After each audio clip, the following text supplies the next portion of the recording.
पातळीवर जाऊन प्रचाराला सुरुवात झालेली आहे। आज रवींद्र वायकर साहेब या व्यासपीठावर आहेत। रवींद्र वायकर साहेब ज्या मतदारसंघामधून उभे आहेत त्या मतदारसंघामध्ये उबाठाचा उमेदवार आहे आणि उबाठाच्या उमेदवाराच्या प्रचारासाठी कोण फिरत असेल तर 93च्या बॉम्बस्फोटातील एक आरोपी फिरतोय ज्याचं नाव इक्बाल मुसा आहे। मला मुंबईकरांना एक विनंती करायची आहे, महायुतीच्या सरकारनं जातपात धर्मभेद कधीही मानला नाही, परंतु मुंबईवरचं जे संकट होतं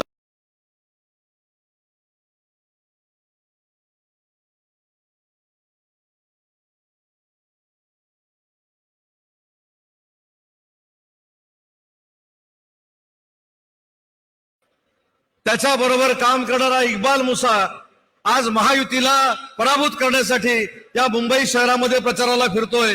याचा बदला मतदारांना आपल्याला घेतला पाहिजे। 20 तारखेला तो मतदारांना आपल्याला बदला घ्यायचा आहे। आपल्याला आठवत असेल की उज्ज्वल निकम साहेब मुंबईच्या एका मतदारसंघामधून उभे आहेत।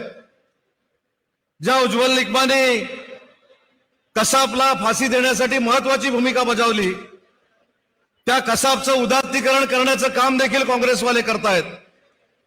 काँग्रेसच्या विरोधी पक्षनेत्यांनी कसाबचं समर्थन केलं।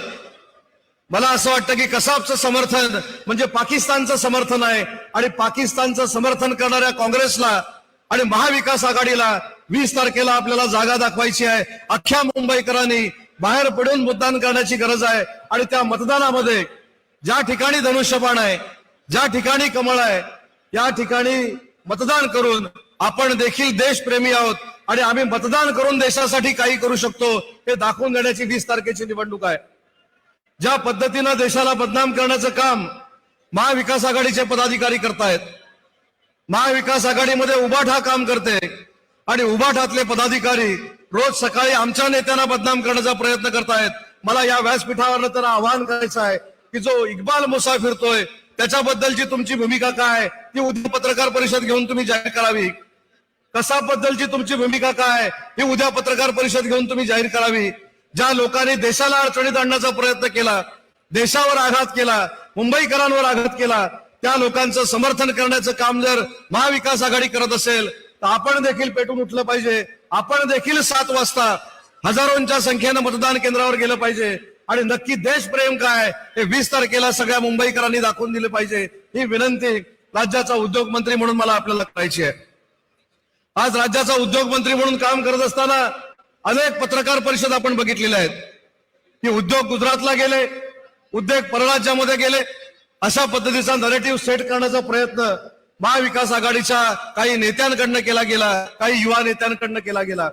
पण ही देखील मुंबईकरांना मी आठवण करून देतो, या 2 वर्षामध्ये शिंदे साहेबांच्या नेतृत्वाखाली, देवेंद्रजींच्या नेतृत्वाखाली, अजितदादांच्या नेतृत्वाखाली परकीय गुंतवणुकीमध्ये पुन्हा एकदा महाराष्ट्र 1 नंबरला आलेला आहे। तो मागच्या 2.5 वर्षामध्ये 3 नंबरला गेलेला होता आणि तो 3 नंबरला का गेला होता याचं कारण देखील आपण विचारलं पाहिजे। नक्की अशी काय घटना घडली म्हणून आपला उद्योग क्षेत्र, आपला उद्योग विभाग हा 3 नंबरला गेला। आपल्याला आठवत असेल, आपली स्मरणशक्ती फार छोटी आहे। आपल्याला माहिती असेल एक पोलीस अधिकारी जो मागच्या वेळी त्यानं 5 वर्षाची रजा घेतली, मागच्या शिवसेनेचा तो पदाधिकारी बनला आणि उबाठाचे प्रमुख ज्यावेळी राज्याचे मुख्यमंत्री झाले त्यावेळी त्याला परत पोलीस खात्यामध्ये घेण्यात आलं। नुसतं पोलीस खात्यामध्ये घेतलं नाही तर त्याच्यावर 100 कोटी रुपये वसुलीची जबाबदारी देण्यात आली आणि वसुली करता करता त्यानं अंबानींच्या घराखालीच बॉम्ब ठेवला, जिलेटिन ठेवलं। ज्यावेळी मुख्यमंत्र्यांच्या नेतृत्वाखाली आम्ही डावसला गेलो, 2 वर्ष डावसला गेलो, तिथल्या उद्योजकांनी सांगितलं की मागच्या 2.5 वर्षामध्ये उद्योजक सुरक्षित नव्हता, उद्योजकांच्या घराखालीच बॉम्ब ठेवले जायचे आणि म्हणून आमचे उद्योग घेऊन आम्ही परराज्यामध्ये गेलो। आता सरकार आमचं आलेलं आहे आणि सरकार नरेंद्र मोदी साहेबांच्या नेतृत्वाखाली काम करणारं आलेलं असल्यामुळं आम्ही आता महाराष्ट्रामध्ये इन्व्हेस्टमेंट करणार आहोत आणि आपल्याला आश्चर्य वाटेल, या 2 वर्षामध्ये जवळजवळ 7 लाख करोड रुपयाची इन्व्हेस्टमेंट या महाराष्ट्रामध्ये झाली।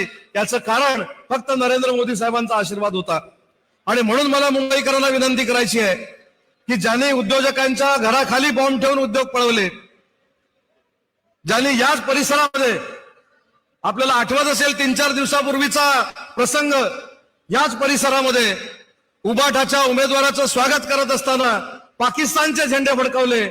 अशा लोकांना आपण मतदान करणार आहोत का? हा निर्णय घेणारी 20 तारखेची निवडणूक आहे आणि हा निर्णय फार मोठ्या ताकदीनं आपण सगळ्यांनी घेणं गरजेचं आहे. राजकारणासाठी राजकारण आपण समजू शकतो. आताच मी अजितदादांना एक व्हॉट्सअपवरची बातमी दाखवत होतो की उबाठाच्या प्रमुखांनी असं सांगितलं की महाविकास आघाडीमध्ये कोणच जर पंतप्रधान पदासाठी इच्छुक नसेल तर मी स्वतः पंतप्रधान पदासाठी इच्छुक आहे.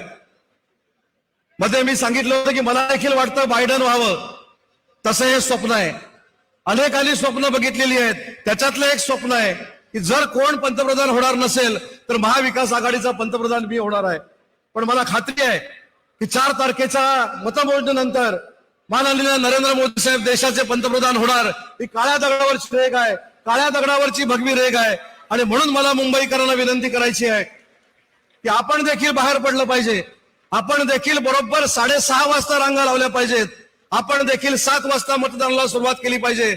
आपला देखील मतदानाचा टक्का वाढला पाहिजे. आणि या मुंबईकरांनी मिशन म्हणून 2 ते 3% मतदानाचा टक्का जर वाढवला तर साई बसलेले जे उमेदवार आहेत हे लाखोंच्या फरकानं निवडून येतील आणि 400 पार मध्ये आपले 6च्या 6 उमेदवार असतील. आणि म्हणून आमची तर जबाबदारी आहेच, परंतु मुंबईकरांची देखील जबाबदारी आहे. ज्या मुंबईकरांनी बॉम्बस्फोटचा आघात सहन केलेला आहे, ज्या मुंबईकरांनी राज्याचे मुख्यमंत्री आदरणीय एकनाथ शिंदे साहेबांचं आणि उपमुख्यमंत्री आदरणीय देवेंद्रजींचं आणि राजसाहेबांचं या ठिकाणी आगमन झालंय, मी आपल्या सगळ्यांना विनंती करतो की जोरात टाळ्यांच्या गजरामध्ये या सगळ्या महायुतीच्या नेत्यांचं आपण स्वागत करावं. आदरणीय राजसाहेबांचं या ठिकाणी आगमन झालंय. आदरणीय मुख्यमंत्री आहेत, आदरणीय देवेंद्रजी आहेत, आदरणीय अजितदादा आहेत. आपल्या सगळ्यांच्या वतीनं आपण या सगळ्या महायुतीच्या नेत्यांना शब्द देऊया की मुंबई शहरातलं मतदान नक्की आम्ही वाढवू आणि 6च्या 6 जागा त्या महायुतीच्या आपण निवडून आणू. हा आपल्या सगळ्यांच्या वतीनं महायुतीच्या नेत्यांना मी शब्द देतो. आपण लाखोंच्या संख्येने या ठिकाणी उपस्थित राहिला त्याबद्दल महायुतीच्या वतीनं आपल्या सगळ्यांचं या शिवतीर्थावर स्वागत करतो आणि थांबतो. जय हिंद, जय महाराष्ट्र.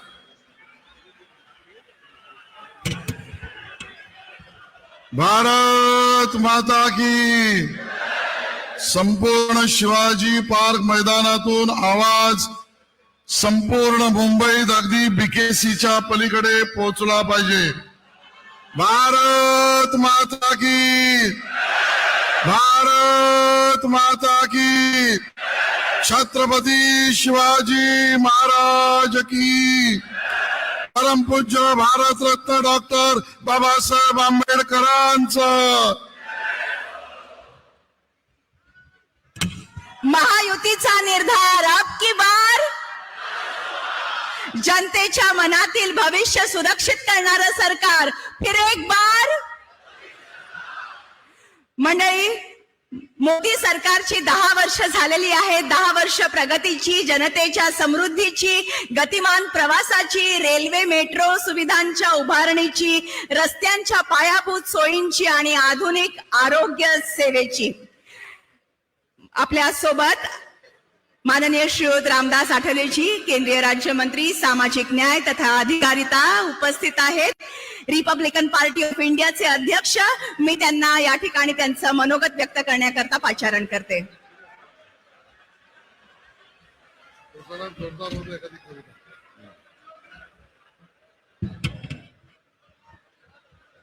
उपस्थित बंधू आणि भगिनीनो, महाराष्ट्राचा लोकप्रिय राजा छत्रपती शिवाजी महाराज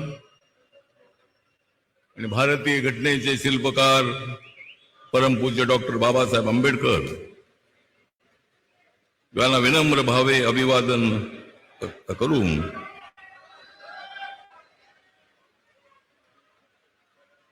माननीय उद्धवजी, आपले आता या महाराष्ट्रामध्ये चालणार नाहीत नखरे.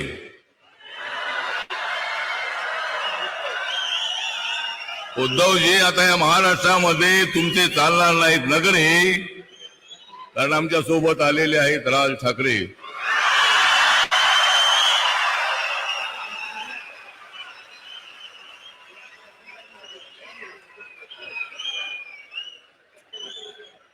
काँग्रेस आणि राष्ट्रवादीला आयुष्यभर विरोध करत आले आदरणीय बाळासाहेब ठाकरे. काँग्रेस राष्ट्रवादीचा आयुष्यभर विरोध करत आले बाळासाहेब ठाकरे. मग तुम्ही त्यांच्याकडे का गेलात उद्धव ठाकरे?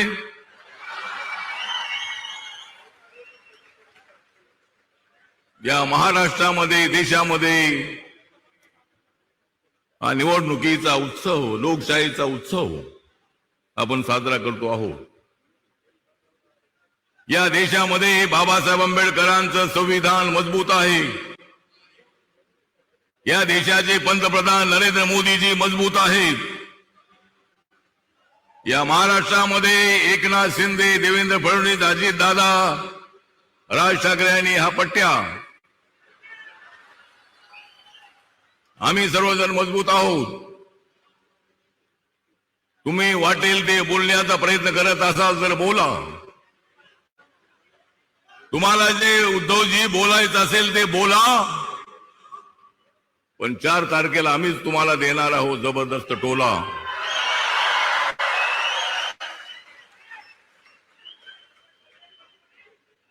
या ठिकाणी आम्ही सर्वजणीत आलेलो.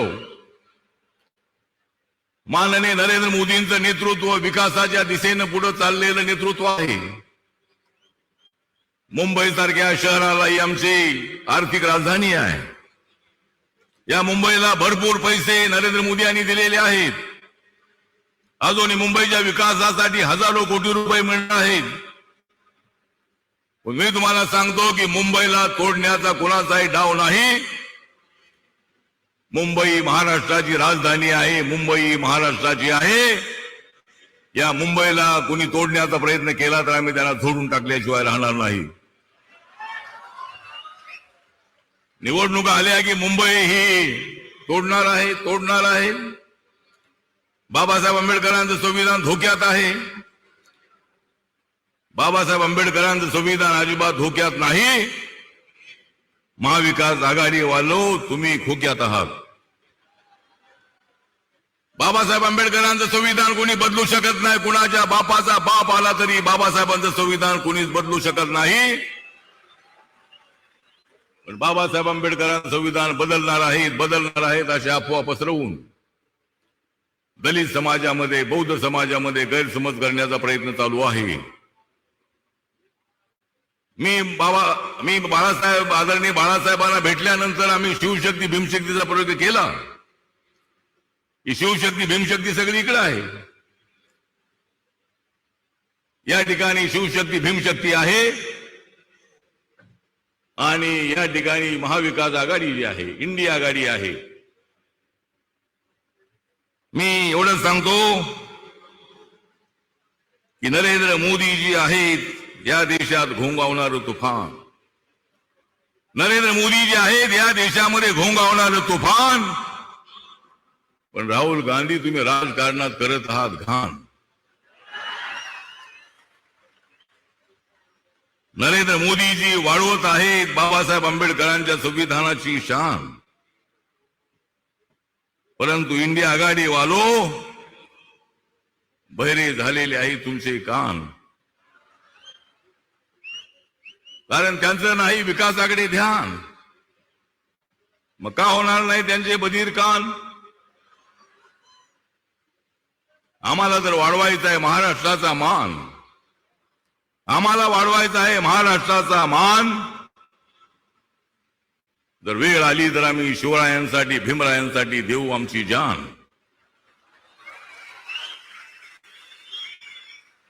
राज मोदी साहेब थोड्याच वेळात या ठिकाणी येणार आहेत.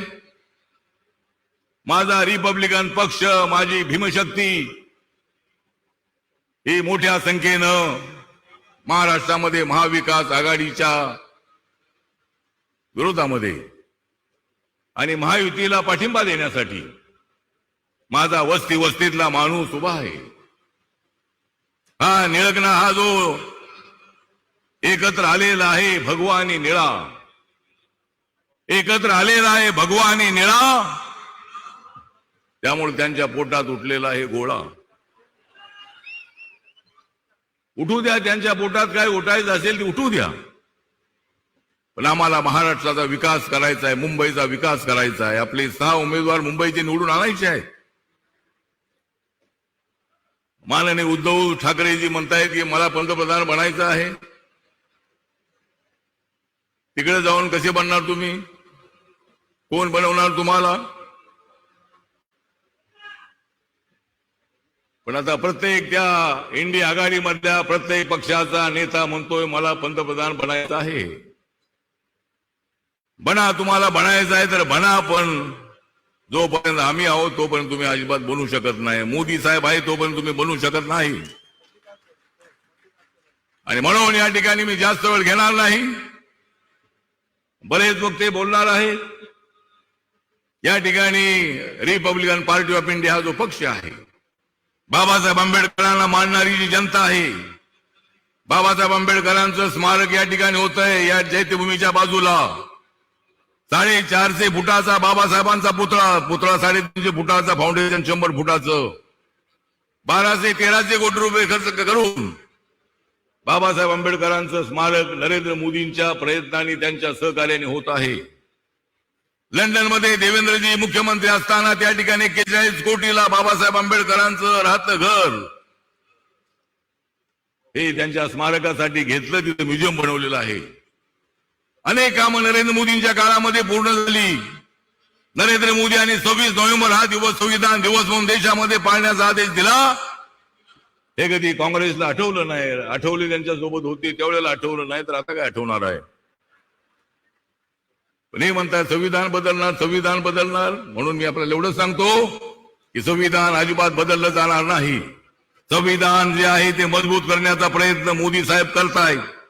अनेक वेळेला मोदी साहेबांनी सांगितलेलं आहे की संविधानाला अजिबात हात लागणार नाही. तरी समाजामध्ये गैरसमज करण्याचा प्रयत्न राहुल गांधी यांनी सगळे करतायत. म्हणून आपण सर्वांनी शांत डोक्याने विचार करायचा आहे आणि आपण महाराष्ट्रामध्ये महायुतीच्या उमेदवारांना, मुंबईमध्ये महायुतीच्या उमेदवारांना आपण पाठिंबा द्यावा, अशा पद्धतीचं आपल्याला आवाहन करतो आणि माझे 2 शब्द संपवतो.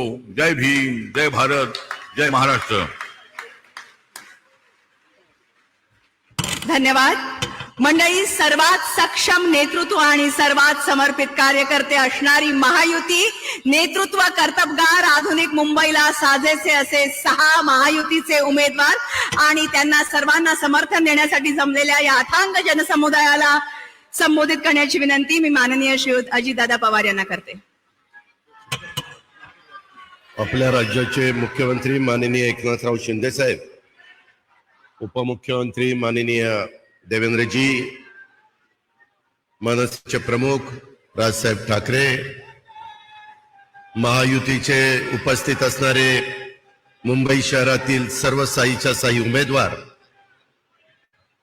भाजप, राष्ट्रवादी काँग्रेस पार्टी, शिवसेना, मनसे, आरपीआय, सर्व महायुतीच्या मित्रपक्षांचे उपस्थित असणारे सर्व सन्मान्य पदाधिकारी, माझ्या मुंबई शहराच्या कानाकोपऱ्यातून आलेले सगळे बंधू भगिनी, पत्रकार मित्र आणि माझ्या तरुण मित्रांनो, सर्वप्रथम युगपुरुष छत्रपती शिवाजी महाराज, क्रांतीसूर्य महात्मा ज्योतिबा फुले, राजर्षी शाहू महाराज, राज्य घटनेचे शिल्पकार डॉक्टर बाबासाहेब आंबेडकर यांना विनम्र अभिवादन करतो.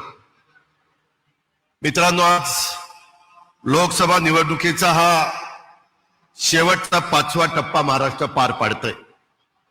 खरं तर देशामध्ये 7 टप्प्यामध्ये निवडणुका होतात, परंतु आपल्या 5व्या टप्प्यामध्ये मुंबईचे 6, भिवंडी, कल्याण, ठाणे, पालघर आणि तिकडे दिंडोरी, धुळे आणि नाशिक अशा पद्धतीने जवळपास 13 ठिकाणी निवडणुका होत आहेत. 13च्या 13 ठिकाणी महायुतीचे उमेदवार धनुष्यबाण आणि कमळ या दोन्हीपैकी एक चिन्ह घेऊन उभे आहेत. माझी सुरुवातीलाच मुंबईकरांना, तमाम माझ्या बंधू भगिनींना विनंती आहे की आपण उद्याच्या 20 तारखेला ज्यावेळेस मतदानाला जाल त्यावेळेस तुमच्या पुढे जी मशीन असेल तिथं महायुतीच्या उमेदवाराचं नाव असेल आणि त्याच्या पुढं धनुष्यबाण तरी असेल किंवा कमळ तरी असेल, तेवढं समोरचं बटन दाबायचं काम आपण सगळ्यांनी करावं, अशा प्रकारचे मी आपल्याला सगळ्यांना मनापासून विनंती करतो. मित्रांनो, शिवाजी पार्क हे एक ऐतिहासिक मैदान आहे. या मैदानाच्या साक्षीनं पंतप्रधान नरेंद्र मोदी यांच्या नेतृत्वात महाराष्ट्र देशाच्या प्रगतीत एक नवं पर्व या ठिकाणी सुरू करतोय. पंतप्रधान नरेंद्र मोदी साहेबांच्या माध्यमातून सर्वसमावेशक असं नेतृत्व आज देशाला मिळालेलं आहे. मागच्या 10 वर्षाच्या काळामध्ये ज्या पद्धतीनं पंतप्रधानांनी देशाला पुढे घेऊन जाण्याचं काम केलं, ते निश्चितपणे ते काम गौरवास्पद अशा प्रकारचं काम आहे. मोदी साहेबांचं कणखर नेतृत्वच पुढच्या काळात देखील तुमच्या माझ्या भारत देशाला प्रगतीच्या शिखरावर घेऊन जाणार आहे. आणि हा निर्धार इथल्या सर्वसामान्य जनतेने केला आहे आणि म्हणूनच त्यांना तिसऱ्यांदा आपल्या देशाचं पंतप्रधान करण्याचा संकल्प आपण सर्वांनी करायचा आहे. माझी आपल्याला विनंती आहे की आता सध्या विरोधकांना कुठला विकासाचा मुद्दा राहिला नाही. यावेळेसच्या निवडणुकीमध्ये सातत्याने आम्ही महायुतीच्या वतीनं विकासाच्या बद्दल बोलतोय, परंतु विरोधक त्याला फाटा देतात आणि नको ते भाषण करण्याचा केविलवाणा प्रयत्न त्यांचा चाललेला आहे. एक त्रयस्थ नागरिक म्हणून आपण जर त्यांच्याकडे बघितलं तर काय त्यांची भाषणं आहेत, काय त्यांचे त्याच्यामध्ये शब्द वापरतात. अरे, आपल्या महाराष्ट्राला सुसंस्कृत महाराष्ट्र म्हणून ओळखलं जातं. स्वर्गीय यशवंतराव चव्हाण साहेबांनी ज्यावेळेस मंगल कलश आणला, तेव्हा मंगल कलश संयुक्त महाराष्ट्राचा आणला असताना सुसंस्कृत महाराष्ट्र कसा असला पाहिजे, तो कसा पुढे गेला पाहिजे, सर्व जाती धर्माच्या लोकांना कसा न्याय देता आला पाहिजे, ज्या पद्धतीनं हिंदवी स्वराज्याची स्थापना करत असताना 18 पगड जाती 12 बलुतेदारांना बरोबर घेऊन महाराजांनी हिंदवी स्वराज्याची स्थापना केली. त्याच रस्त्याने आपल्याला सगळ्यांना पुढे जायचंय. आणि मुख्यमंत्री असतील, उपमुख्यमंत्री असतील, आम्ही महायुतीच्या सरकारमधले सगळे घटक पक्ष असू किंवा देशाचे पंतप्रधान असतील, त्या सगळ्यांची भूमिका तीच आहे. त्या भूमिकेचं समर्थन आपण सगळ्यांनी केलं पाहिजे. आता आठवले साहेबांनी बोलत असताना सांगितलं की असा काहीतरी मुद्दा काढायचा आणि त्याच्यातनं एखाद्या समाजाला काहीतरी त्यांच्यामध्ये समरवस्था निर्माण करायची.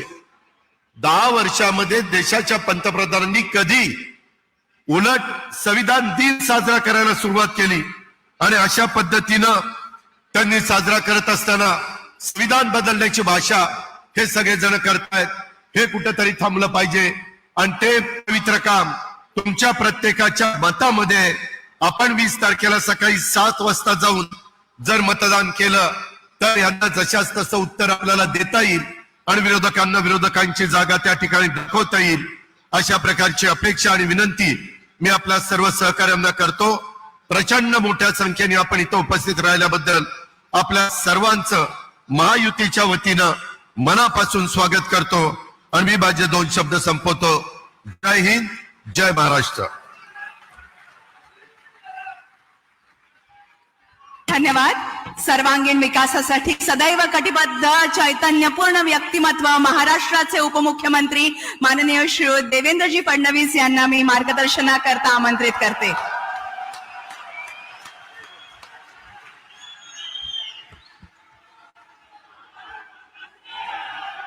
भारत माता की, भारत माता की, छत्रपती शिवाजी महाराज की, धर्मवीर छत्रपती संभाजी महाराज की. जय भवानी, जय भवानी, जय श्रीराम, जय जय श्रीराम.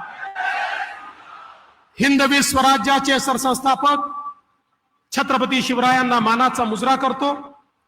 भारतीय राज्यघटनेचे शिल्पकार भारतरत्न डॉक्टर बाबासाहेब आंबेडकर यांना मानवंदना अर्पित करतो. लवकरच या ठिकाणी विश्व गौरव विकास पुरुष माननीय मोदीजी पोचणार आहेत, जवळच आलेले आहेत. तत्पूर्वी या सभेमध्ये उपस्थित असलेले माननीय मुख्यमंत्री एकनाथराव शिंदेजी, अजितदादा पवारजी, सन्माननीय राज ठाकरेजी, पीयूष गोयलजी, राणे साहेब, आठवले साहेब, जोगेंद्र कवारेजी, विनोद तावडेजी, आशिष शेलारजी, सुनील तटकरेजी, मंगल प्रभात लोढाजी, अशोकराव चव्हाणजी, आपले सहाय्यी उमेदवार आणि मंचावरील सर्व मान्यवर, मी वेळ कमी असल्यामुळे सर्वांचं नाव या ठिकाणी घेणार नाही, पण आज शिवाजी पार्कवर बोलत असताना हिंदू हृदय सम्राट शिवसेना प्रमुख बाळासाहेब ठाकरेंची गर्जना मला आठवते. ते याच ठिकाणून म्हणायचे, माझ्या तमाम हिंदू बांधवांनो, मातांनो आणि भगिनींनो. त्यानंतर अशा प्रकारची गर्जना काल परवापर्यंत आम्ही उद्धव ठाकरेंची ऐकायचो, पण नुकतीच इंडी आघाडीची बैठक या ठिकाणी झाली. याच शिवाजी पार्कवर इंडी आघाडीवाल्यांनी त्यांना सांगितलं, उद्धव ठाकरे हे चालणार नाही, तुम्ही बदला. आणि त्या दिवशीपासनं उद्धव ठाकरेंनी माझ्या तमाम हिंदू बांधवांनो हे म्हणणं सोडून दिलं आणि आता ते नाव देखील घ्यायला तयार नाही. ही खरोखर एक शोकांतिका बंधू भगिनींनो. आपण बघा, या ठिकाणी वंदनीय बाळासाहेब ठाकरेंची सभा व्हायची, त्यावेळी काय शब्द असायचे, शिवशाहीचा भगवा झेंडा, देशाला हिंदुस्थान म्हणा, कळवट हिंदू यांनी वाट लावली. त्या ठिकाणी काँग्रेसवाले ठोले, शिवरायांचे मावळे, आदर्श असे अनेक शब्द आम्हाला ऐकायला मिळायचे. आता आम्हाला काय ऐकायला मिळतं, उद्धव ठाकरेंच्या भाषणांमध्ये अर्धवटराव, गजनी, कडेवर, हिणकस, बाप चोरला, पक्ष चोरला, चिन्ह चोरलं, हिंदुत्व वेगळं, काँग्रेसला मत देणार, घरी बसून काम करणार, माझा कुटुंब माझी जबाबदारी, याच्या पलीकडे आज आपल्याला काही ऐकायला येत नाही.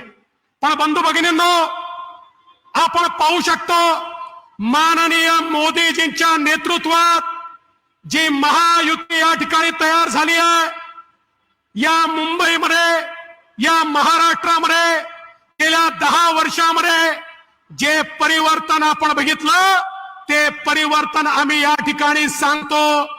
मुंबईचा बदललेला चेहरा आम्ही सांगतो, मुंबईचा अटल सेतू आम्ही सांगतो, मुंबईचा कोस्टल रोड आम्ही सांगतो, मुंबईची मेट्रो आम्ही सांगतो, मुंबईचे एसटीपी आम्ही सांगतो, मुंबईच्या झोपडपट्टी वासियांना मिळणारं घर आम्ही सांगतो, धारावीचं रिडेव्हलपमेंट आम्ही सांगतो. इंडिया आघाडीवाल्यांनो, सांगा तुम्ही या ठिकाणी काय सांगू शकता? अरे एक प्रोजेक्ट, एक मुंबईकरांकरता केलेलं तुमचं एक काम तरी या ठिकाणी दाखवा. खरं म्हणजे बंधू भगिनींनो, कोविडचा तो काळ आठवा, ज्या काळामध्ये आपल्या नातेवाईकांशी लोक संबंध दाखवू शकत नव्हते, सर्वकडे अंधकार होता, काय होईल ही चिंता लोकांना होती. जगातले लोक म्हणायचे या भारतामध्ये 40-50 कोटी लोक तरी मरतील. अशा परिस्थितीमध्ये देशाचे प्रधानमंत्री मोदीजी यांना माहिती होतं 4च देशांनी कोविडची लस तयार केली होती. त्यांच्याकडे मी गेलो तर ते म्हणतील पहिले आमच्या लोकांना लस देतो, मग तुम्हाला लस देतो, माझे लोक मरतील. अरे मोदीजींनी शास्त्रज्ञांना एकत्रित केलं, या ठिकाणी रॉ मटेरियल जमा केलं, रिसोर्सेस जमा केले.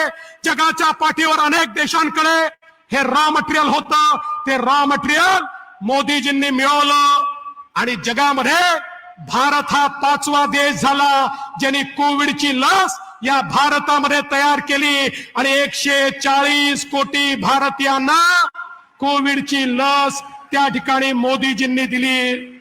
बंधू भगिनींनो, मोदीजी कोविडची लस देत होते त्यावेळी या ठिकाणी मुंबईत काय चाललं होतं? उद्धवजींच्या नेतृत्वात काय चाललं होतं? उद्धवजींच्या नेतृत्वात त्यावेळी खिचडीचा घोटाळा चालला होता, त्यावेळी रेमडेसिवीरचा घोटाळा चालला होता, त्यावेळी ऑक्सिजनचा घोटाळा चालला होता आणि प्रेताच्या टाळूवरचा लोणी खाणं काय असतं त्याचा अर्थ आम्हाला समजला. बॉडी बॅगचा घोटाळा चालला होता. म्हणजे या ठिकाणी खिचडी चोर आणि कफन चोर आम्ही पाहत होतो. एकीकडे मोदीजी सेवा करत होते आणि या ठिकाणी हे चोरी करत होते. बंधू भगिनींनो, कुठेतरी यांना या ठिकाणी आपल्याला जो जबाब आहे तो निश्चितपणे मागावा लागेल. आणि म्हणून मी तुम्हाला एवढीच विनंती करण्याकरता आलोय, निवडणूक आली की नवीन नवीन या ठिकाणी जुमले सांगितले जातात. आता निवडणूक आल्यानंतर हे म्हणतात उद्योग पळवले. आमच्या उदय सामंतजींनी सांगितलं अरे आपलं कर्तृत्व असावं लागतं. 5 वर्ष मी मुख्यमंत्री होतो. मी मुख्यमंत्री व्हायच्या आधी गुजरात पहिल्या क्रमांकावर होता. मी मुख्यमंत्री झालो. पुढचे 4 वर्ष महाराष्ट्र पहिल्या क्रमांकावर आणला आणि आपल्या नंतरचे 4 राज्य हे एकत्रित केले तरी महाराष्ट्र पहिल्या नंबरवर होता. या ठिकाणी उद्धव ठाकरेजी मुख्यमंत्री झाले.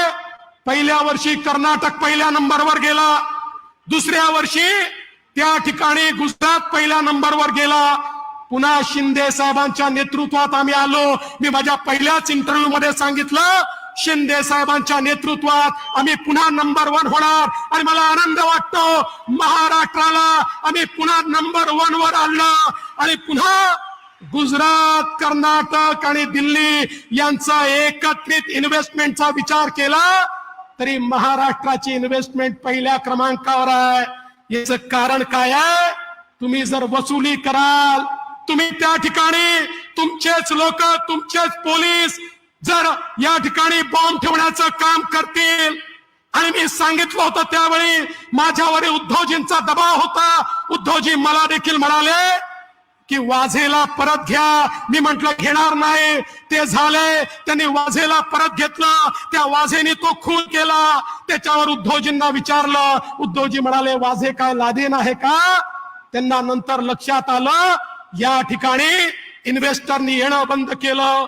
बंधू भगिनींनो, आणि म्हणून मी तुम्हाला एवढंच सांगण्याकरता आलोय, आज अवस्था काय आहे?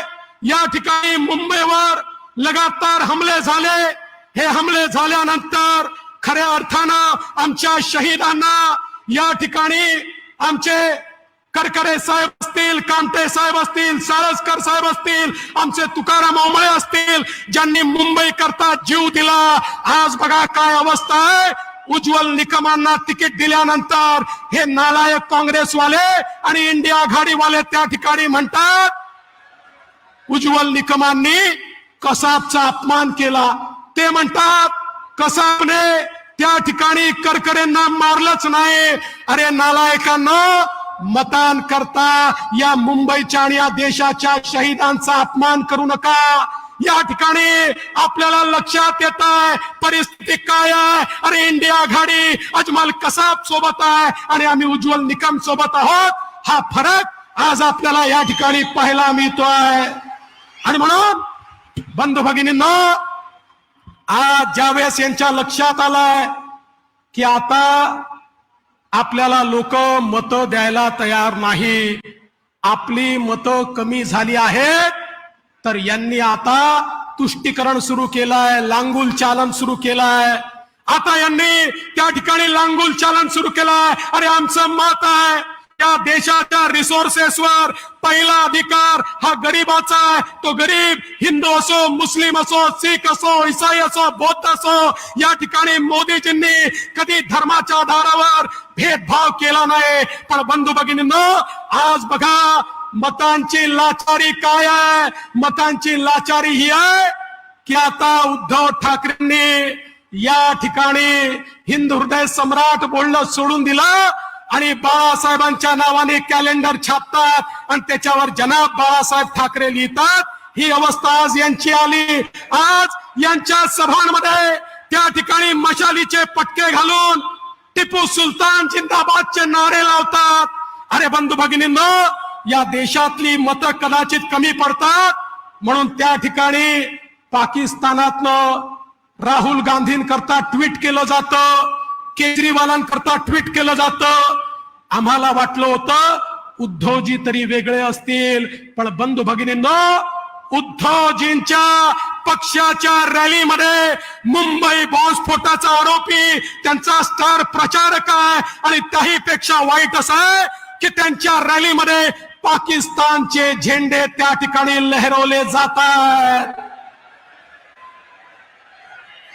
बंधू भगिनींनो, पाकिस्तानचा झेंडा लहरवून या ठिकाणी जर मत मागण्याची वेळ आली तर त्याच्यापेक्षा राजकारणातनं निवृत्ती स्वीकारली पाहिजे. पण हे मतांचे लाचार आहे. यांची लाचारी अशी आहे की आता या ठिकाणी हे काही करू शकतात. आणि म्हणून आता वोट जिहादचे व्हिडिओ चाललेले आहेत. हे सांगतात वोट जिहाद करा, हे सांगतात वोट जिहाद करा. अरे त्यांना सांगा, या देशातला जो देशभक्त नागरिक आहे त्याच्याकरता हा लोकतंत्राचा, हा लोकशाहीचा यज्ञ आहे. आणि एक एक देशभक्त नागरिक या लोकशाहीच्या यज्ञामध्ये आपल्या मताची स्मिधा टाकेल आणि मोदीजींना तिसऱ्यांदा देशाचा प्रधानमंत्री बनवेल. आणि म्हणून तुम्हाला एवढीच विनंती करण्याकरता आलो आहे. अरे लोकशाहीच्या यज्ञामध्ये तुमची संविधा हवी आहे. जर कोणी वोट जिहाद करत असेल तर देशभक्त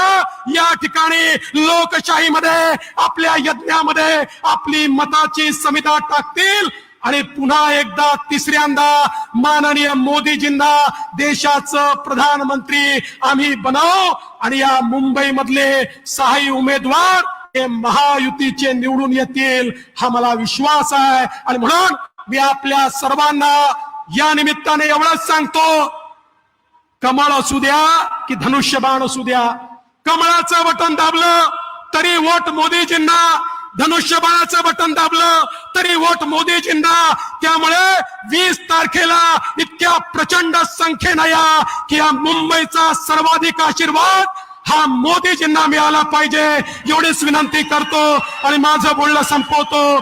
जय हिंद, जय महाराष्ट्र.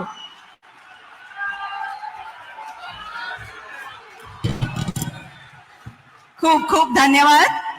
मंडळी, समृद्ध तथा सर्वसमावेशक महाराष्ट्राच्या प्रगतीचं उत्तुंग ध्येय समोर ठेवून कार्य करणारे महाराष्ट्राचे मुख्यमंत्री तथा मुख्य नेता शिवसेना माननीय श्रीयुत एकनाथराव शिंदेजी यांना मी विनंती करते की त्यांनी सभेला संबोधित करावं. छत्रपती शिवाजी महाराज की जय. भवानी बोलो, सियावर रामचंद्र की जय. श्री राम. हिंदू हृदय सम्राट बाळासाहेब ठाकरे यांचा, धर्मवीर आनंदीगे साहेबांचा, महामानव भारतरत्न डॉक्टर बाबासाहेब आंबेडकर यांना त्रिवार वंदन करतो.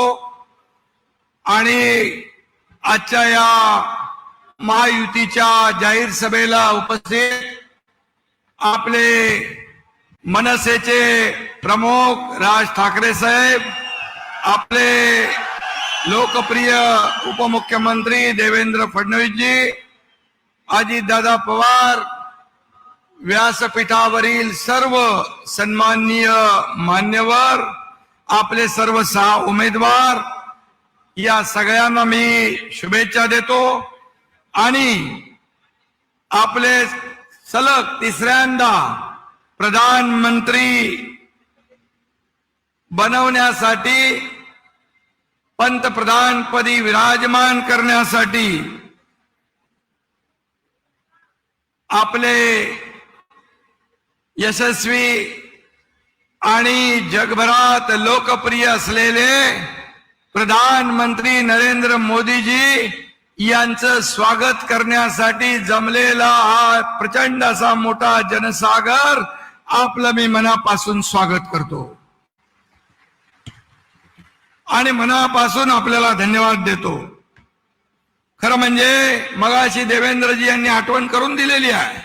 याच शिवतीर्थावरून जमलेल्या माझ्या तमाम हिंदू बांधवांनो, भगिनी आणि मातांनो, या शिवतीर्थावरून शिवसेना प्रमुखांची गर्जना देशभरामध्ये गाजत होती. गर्व से कहो हम हिंदू है ही शिवसेना प्रमुखांची डरकाळी याच मैदानातून घुमायची. पण आज काय होतंय, या उभाटाला आज हिंदू म्हणून घ्यायची देखील आता लाज वाटू लागलेली आहे. गर्व से कहो हम हिंदू है बोलायची हिम्मत राहिली नाही आणि हिंदू हृदय सम्राट म्हणून बोलायला देखील जीभ कचरू लागलेली आहे. आणि म्हणून ही लाचारी खरं म्हणजे मतांसाठी, खरं म्हणजे आज माणूस किती बदलू शकतो हे आपण या ठिकाणी पाहू शकतो. माझ्याकडे वेळ नाही, नाहीतर नरेंद्र मोदीजी यांच्याबद्दल जे उद्गार त्यांनी काढले, जी अतिशय भरभरून प्रशंसा केली, त्यांनाच आज रोज शिव्याशाप घालणारे, आरोप करणारे, आपण सरडे रंग बदलणारे पाहिले, पण इतक्या जलद गतीने रंग बदलणारा सरडा अद्याप कोणी पाहिलेला नाही. आणि म्हणून मी आपल्याला एवढंच सांगतो, सोनिया गांधी, राहुल गांधी, पवार साहेब, लालू प्रसाद, फारुख अब्दुल्ला या सर्वांवर बाळासाहेबांनी आपल्या ठाकरे शैलेत हल्ला केला. पण याच पवित्र शिवतीर्थावर उभाटा त्या सर्वांच्या मांडीला मांडी लावून बसलेला आपण पाहिला. हे या महाराष्ट्राचं, या मुंबईचं दुर्दैव आहे. म्हणजे समोरच बाळासाहेबांची समाधी शक्तीस्थळ आहे आणि खरं म्हणजे या उभाटाची हे थेर पाहून बाळासाहेबांच्या मनाला देखील यातना होत असतील याचा विचार त्यांना नाही. आणि म्हणून स्वातंत्र्यवीर सावरकरांचा अपमान करणाऱ्यांच्या विरोधामध्ये बाळासाहेबांनी स्वतः जोडे मारो आंदोलन केलं, आपल्याला माहित आहे. मणिशंकर अय्यरचं कानपाट फोडलेलं आपल्याला माहित आहे. पण उभाटा त्याच काँग्रेसचे जोडे डोक्यावर घेऊन मिरवताना आपण पाहतोय. आणि म्हणून बाळासाहेब म्हणायचे काँग्रेसचं गवत उपटून टाका, पण आज त्याच गवतात हे उभाटा लोळताना आपण पाहतोय. हे दुर्दैव आहे. आणि म्हणून बिघडलेल्या पोरानं चुकीचा रस्ता धरला आणि आता लोकांना सांगतात माझा बाप चोरला. अरे काय ते खेळ नाही. खरं म्हणजे ही अतिशय दुर्दैवी बाब आहे. बाळासाहेबांचे विचार घेऊन आम्ही पुढे चाललोय. बाळासाहेबांचे प्रॉपर्टी तुमची आहे, संपत्ती तुमची आहे, परंतु मी त्या दिवशी जाहीर केलं बाळासाहेबांची संपत्ती, प्रॉपर्टी आम्हाला नको. त्यांचे विचार हीच आमची संपत्ती आहे आणि म्हणून ते आम्ही पुढे घेऊन चाललेलो आहे. आज काय परिस्थिती आहे, बाळासाहेबांचा फोटो आणि त्याच्या खाली काँग्रेसच्या हाताचा पंजा. मुंबईवर लागलेले पोस्टर आपण पाहिले असतील. बाळासाहेबांचा मतदानाचा अधिकार 6 वर्ष कोणी काढून घेतला होता, तर काँग्रेसने. आता माझं मत काँग्रेसला असं अभिमानाने उभाटा निर्लज्जपणे सांगू लागलेत. आणि खरं म्हणजे हे तुम्हाला चालेल. आणि म्हणून बाळासाहेबांचं नाव घेण्याचा नैतिक अधिकार आहे. आणि म्हणून खरं म्हणजे बाळासाहेबांचे तुम्ही विचार सोडले, बाळासाहेबांचे आचार सोडले, या तमाम महाराष्ट्रातल्या जनतेच्या पाठीत तुम्ही खंजीर खुपसला. 2019ला भारतीय जनता पक्ष आणि शिवसेना युती म्हणून आपण निवडणुका लढवल्या, परंतु सरकार काँग्रेस बरोबर स्थापन केलं तेव्हाच तुम्ही या ठिकाणी बाळासाहेबांचं नाव घेण्याचा अधिकार सोडला. आणि म्हणून मोदीजी म्हणाले नकली शिवसेना. बरोबर आहे, तुमच्याकडे शिवसेनेचे विचार नाही, शिवसेना नाही, बाळासाहेबांचे विचार नाही, धनुष्यबाण नाही, फक्त तो शिव्याशाप देणं, आरोप करणं, एवढंच आहे.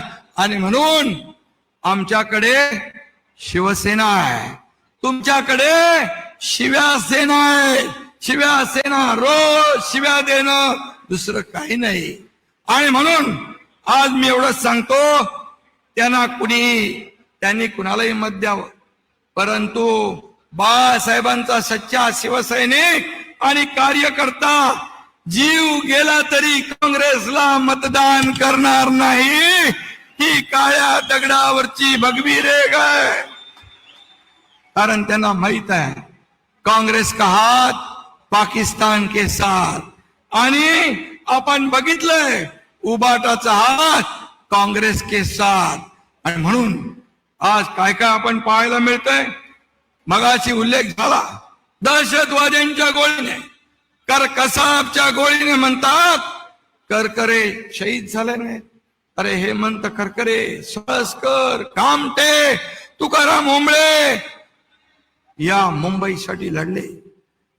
ओंबळेने तर कसाबच्या सगळ्याच्या सगळ्या गोळ्या पोटात घेतल्या, पण कसाबला सोडला नाही. त्या शहीदांचा तुम्ही अपमान करताय, शहीदांच्या शहादतीवर प्रश्नचिन्ह निर्माण करताय.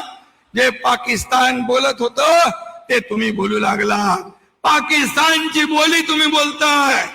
आणि म्हणून आज दहशतवादी याकूब मेमनची कबरीचं उदात्तीकरण तुम्ही करताय. काल परवा पाहिलं मुंबईच्या बॉम्बस्फोट मधला आरोपी इक्बाल मुसा तुमच्या रॅलीमध्ये फिरतोय, तुमच्या रॅलीत फिरतोय, तुमच्या रॅलीमध्ये पाकिस्तानचे झेंडे फडकताय. त्या याकूब मेमनचे आणि या इक्बाल मुसाचे कार्यकर्ते आज तुमच्या ऑफिस मध्ये दिसताय. कुठे चाललो आपण आले. आणि म्हणून आज मी आपल्याला एवढंच सांगतो, 93चे बॉम्बस्फोट आठवा, 26/11चा हल्ला आठवा. मुंबईमध्ये शेकडो हजारो या ठिकाणी शेकडो हजारो मुंबईकरांचे बळी गेले.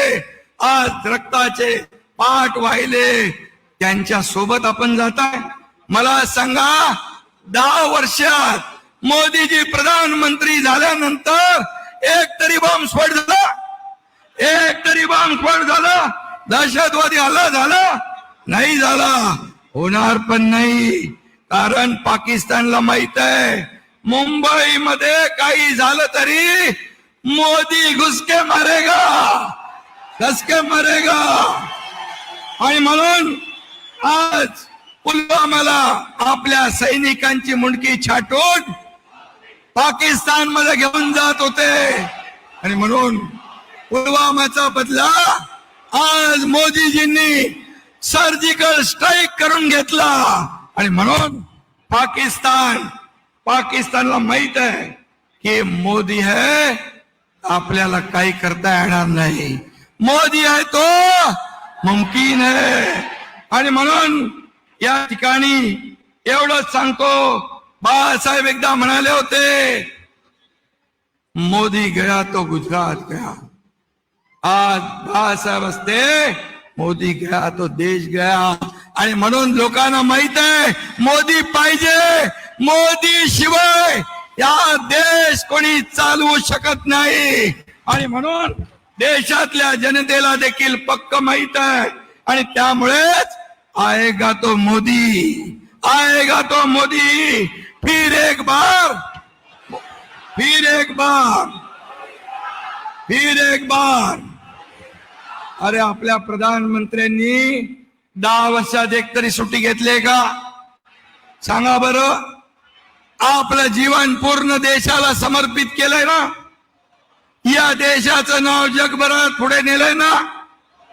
आज आपला भारत बोलतो आणि जग हलतो. ही परिस्थिती पहिली होती का? आज तुम्हाला मी सांगतो, खरं म्हणजे जगभरामध्ये जगातले अनेक प्रमुख राष्ट्राध्यक्ष मोदीजींना कोणी बॉस म्हणतो, कोणी ऑटोग्राफ घेतो, कोणी वाकून नमस्कार करतो. हे चित्र कधी पाहिलंय? हे चित्र कधी पाहिलंय? आणि म्हणून या मोदीजींचा अभिमान आपल्याला आहे. आणि म्हणून आज या देशाचे प्रधानमंत्री मोदीजींना आपण शिव्या घालताय. काल कोणीतरी म्हणालं प्रधानमंत्री बनणार आहे, प्रधानमंत्री बनायचंय त्यांना, का फेसबुक लाईव्ह वरून ते चालवणार?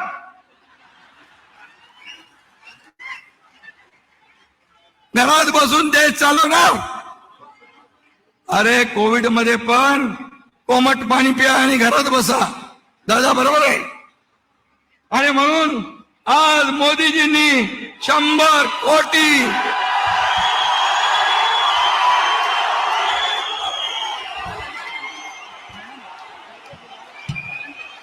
एक या छत्रपती शिवाजी महाराजांच्या महाराष्ट्रामध्ये शिवभक्त आदरणीय मोदी साहेबांचं मनापासून स्वागत करतो, मनापासून धन्यवाद देतो. देश का नेता कैसा हो, देश का नेता कैसा हो.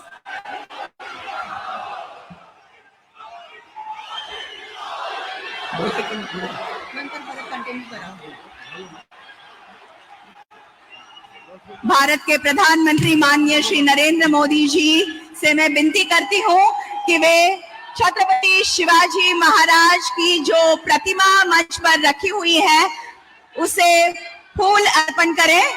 परकीय आक्रामकों की छाती पर हिंदवी स्वराज का भगवा लहराने वाले हिंदवी स्वराज के संस्थापक महापराक्रमी लोक कल्याणकारी छत्रपति शिवाजी महाराज जी के राज्याभिषेक के इस वर्ष हम 350वीं सालगिरह मना रहे हैं.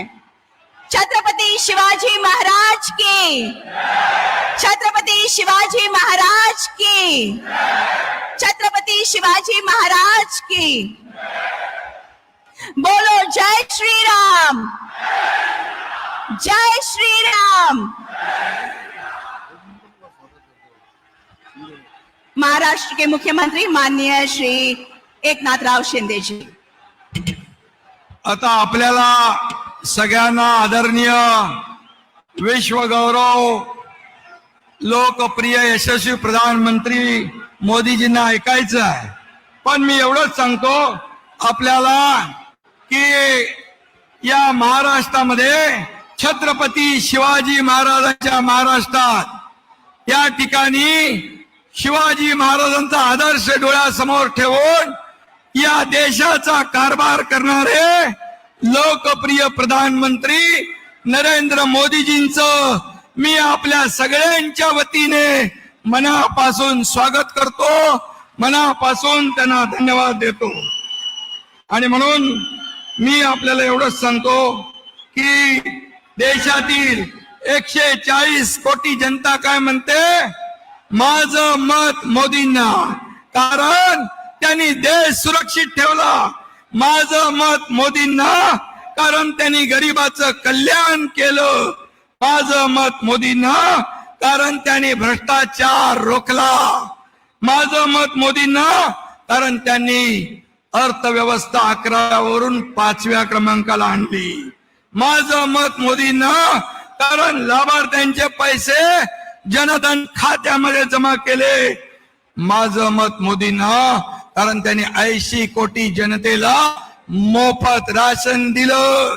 त्याचबरोबर 5 लाखांचा आरोग्य विमा दिला. माझ्या आया बहिणींना सन्मान दिला. आत्मनिर्भर केलं. बेरोजगारांच्या हाताला काम दिलं. देशाला आत्मनिर्भर केलं. आणि म्हणून माझं मत मोदींना, कारण देशाला महासत्तेकडे ते घेऊन चालले आणि देशाचा ऐतिहासिक वारसा जपण्याचं ते काम करताय. आणि म्हणून माझं मत मोदींना हा प्रत्येक नागरिक म्हणतो, कारण महामानव बाबासाहेबांचं संविधान वाचवण्याचं काम, जपण्याचं काम मोदीजींनी केलंय. म्हणून आपल्या सगळ्यांनी ठरवलेलं आहे की या देशाला एक कणखर देशभक्त, राष्ट्रभक्त प्रधानमंत्री पाहिजे. आणि म्हणून एकीकडे देशभक्ती आहे, दुसरीकडे देशद्रोह विचार करणारे पाकिस्तानी विचार आहेत. आणि म्हणून तुम्ही आपल्याला कोण पाहिजे? मोदीजी पाहिजे? फिर एक बार, फिर एक बार. आणि आपल्याकडे आहे महाराष्ट्र का काम, मोदी जी का नाम और अयोध्या का राम. धन्यवाद. जय हिंद, जय महाराष्ट्र, जय श्री राम, जय जय श्री राम.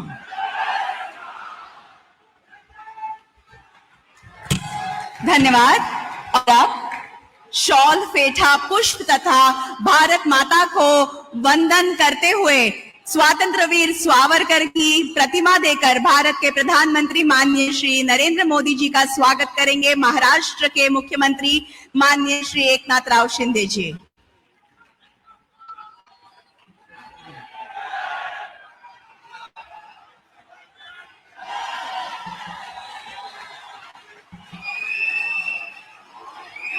महाराष्ट्र का पारंपरिक फेटा,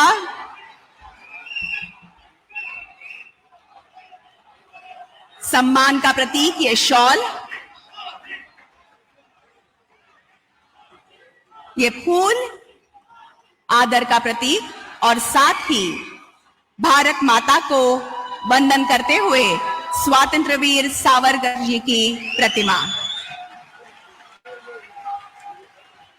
और अब मुंबई नगरी की आदि देवता मुंबा देवी माता की प्रतिमा देकर भारत के प्रधानमंत्री माननीय श्री नरेंद्र मोदी जी का स्वागत करेंगे महाराष्ट्र के उप मुख्यमंत्री माननीय श्री देवेंद्र जी फडणवीस एवं भाजपा मुंबई के अध्यक्ष माननीय आमदार श्री आशीष शेलार जी.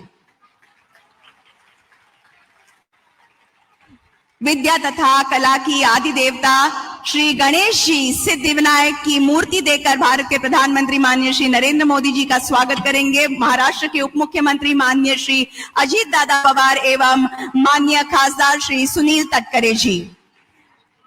महाराष्ट्र नवनिर्माण सेना के अध्यक्ष माननीय श्री राज ठाकरे जी को मैं विनती करती हूँ कि वे पुष्प देकर भारत के प्रधानमंत्री माननीय श्री नरेंद्र मोदी जी का स्वागत करें.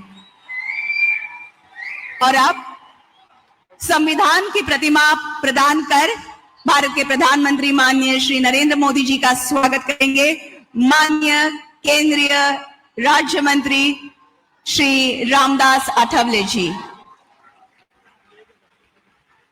और अब यहाँ पर कुछ लाभार्थी मौजूद है. विविध योजनाओं की महिलाएं जो लाभार्थी हैं उन सब की ओर से एक पुष्पगुच्छ श्रीमती मानसी सुनील कामेटकर, श्रीमती माया पाटिल, श्रीमती मालती मोरे, नमो महिला रोजगार योजना, प्रधानमंत्री मुद्रा योजना, आयुष्मान भारत योजना, इन योजनाओं की लाभार्थी ये महिलाएं.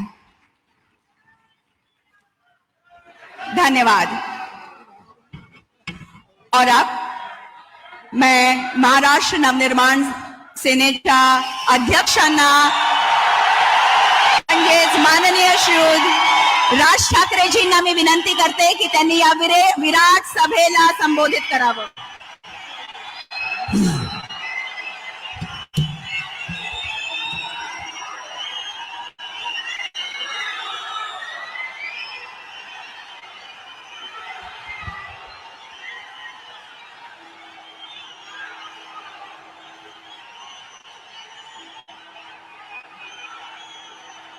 पंडित जवाहरलाल नेहरू याच्यानंतर हिंदुस्तान से तिसऱ्यांदा पंतप्रधान बनणारे माननीय पंतप्रधान नरेंद्र मोदी जी,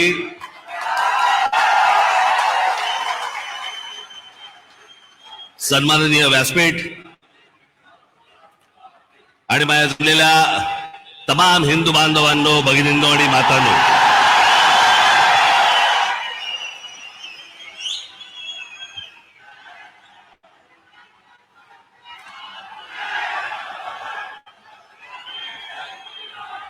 मोदीजी आपण मुंबईमध्ये याच्या अगोदर अनेकदा आलात,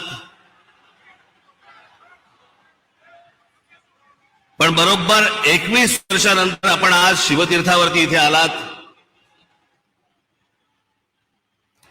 मला आजही आठवते त्यावेळेला आपण इथे कमळामधनं बाहेर आला होतात आणि 2014ला आपण कमळ बाहेर काढलं.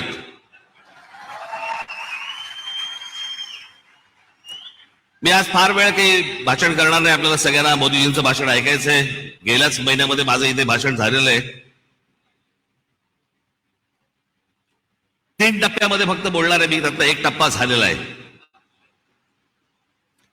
त्याचा पहिला टप्पा होता मोदीजींची पहिली 5 वर्ष.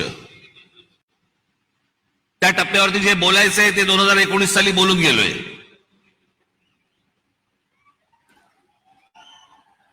उरली आता गेली 5 वर्ष. मला असं वाटतं आता देवेंद्रजी, मुख्यमंत्री अजितदादा, इतर सर्वांनी, उद्धव ठाकरे, शरद पवार आणि इतर सर्व माणसांवरती वेळ घालवला. मला असं वाटतं त्यांच्यावरती बोलायची गरज नाही. जे सत्यताच येणार नाहीये त्यांच्याबद्दल आपण का बोलतो?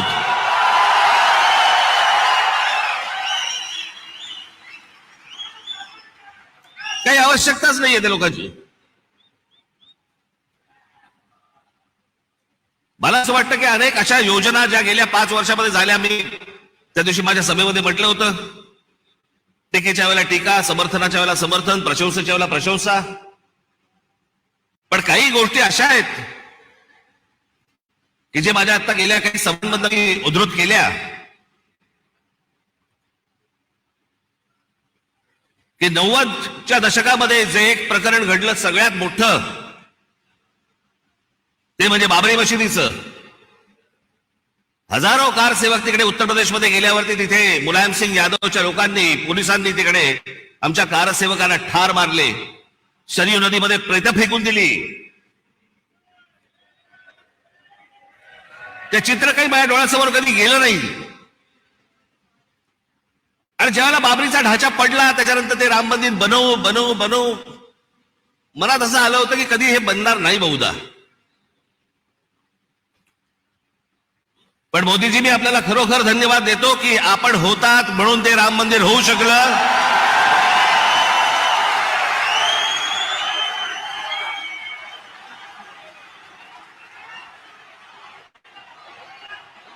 अन्यथा ते झालंच नसतं.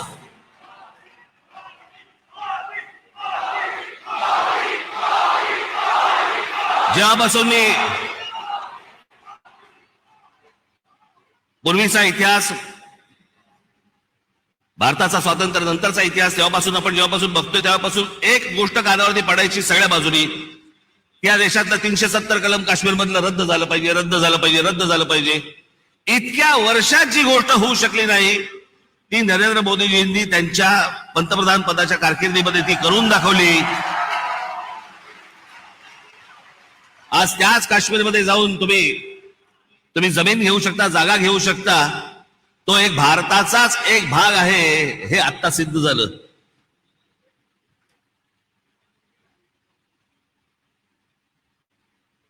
राजीव गांधी ज्या वेळेला पंतप्रधान झाले त्यावेळेला एक मोठी केस झाली होती आणि एक प्रकरण सुप्रीम कोर्टामध्ये होतं आणि सुप्रीम कोर्टाने निकाल हा शाह बानो नावाची एक महिला होत्या त्यांच्या बाजूने लावला होता. आणि सुप्रीम कोर्टाने निकाल लावल्यानंतर राजीव गांधीने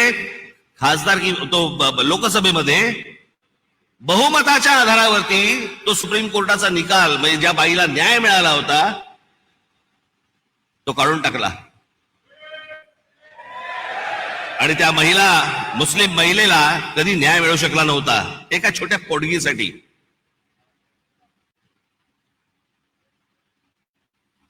पण मोदीजींनी ती एक गोष्ट करून दाखवली की तो ट्रिपल तलाक तो कायदाच रद्द करून टाकला. आणि हिंदुस्थानातल्या सगळ्या जेवढ्या मुस्लिम महिला आहेत त्यांच्यामध्ये एक समाधानाचं वातावरण झालं की रात्री आपला नवरा आला, शुद्धीत आहे का बेशुद्धीत आहे माहित नाही, पण समजा उद्या तलाक बोलला तर करायचं काय पुढे? पण तो विषयच बंद करून टाकला. मला असं वाटतं की हे अनेक गोष्ट, अन्नधान्य पुरवण्यापासून लस देण्यापासून अनेक गोष्टी झाल्या. पण मी ह्या सगळ्या गोष्टींना सर्वात धाडसी निर्णय मानतो. ही गोष्ट करून घेणं इतकी वर्ष होऊ शकली नाही, ती गोष्ट मला असं वाटतं करून घेणं हे मला असं वाटतं की सगळ्यात महत्वाची गोष्ट आहे असं मला वाटतंय. अनेक योजना राबवल्या गेल्या अनेक वर्षांमध्ये.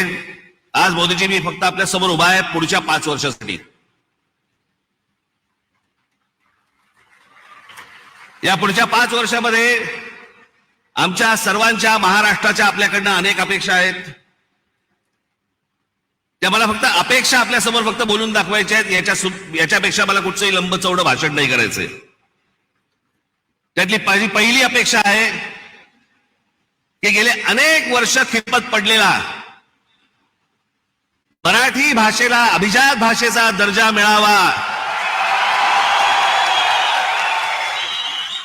ही गोष्ट आपण पंतप्रधान झाल्यानंतर मराठीला तो सन्मान मिळेल अशी मी मोदीजींकडे अपेक्षा व्यक्त करतो आणि ती होईल, तितक्याच धाडसाने ते होईल अशी मला खात्री आहे.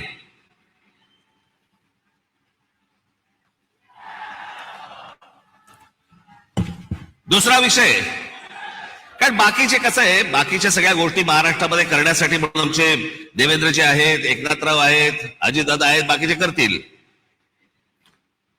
पण या देशाच्या अभ्यासक्रमामध्ये, या देशावरती साधारणपणे 1000 वर्ष परकीयांनी राज्य केलं, पण त्या 1000 वर्षामधली 1400 वर्ष हे मराठा साम्राज्य होतं या संपूर्ण हिंद भूमीवरती.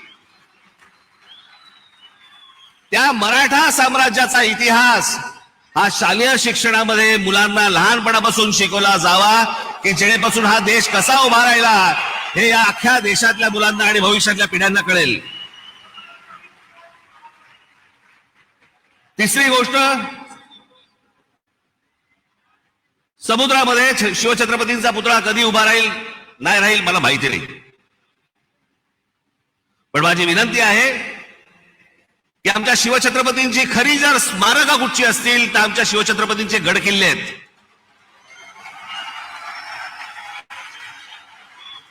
आणि या गड किल्ल्यांना पूर्वीचं ऐतिहासिक वैभव प्राप्त करून देण्यासाठी म्हणून आंतरराष्ट्रीय दर्जाची एक समिती नेमावी. भविष्यातल्या येणाऱ्या पिढ्यांना, या देशातल्या पिढ्यांना कळेल की आमचा राजा कोण होता आणि त्याने काय इतिहास गाजवला हे त्या आमच्या गड किल्ल्यांवरनं कळेल. याच्यासाठी म्हणून आपल्याकडनं गोष्ट व्हावी अशी माझी अपेक्षा आहे.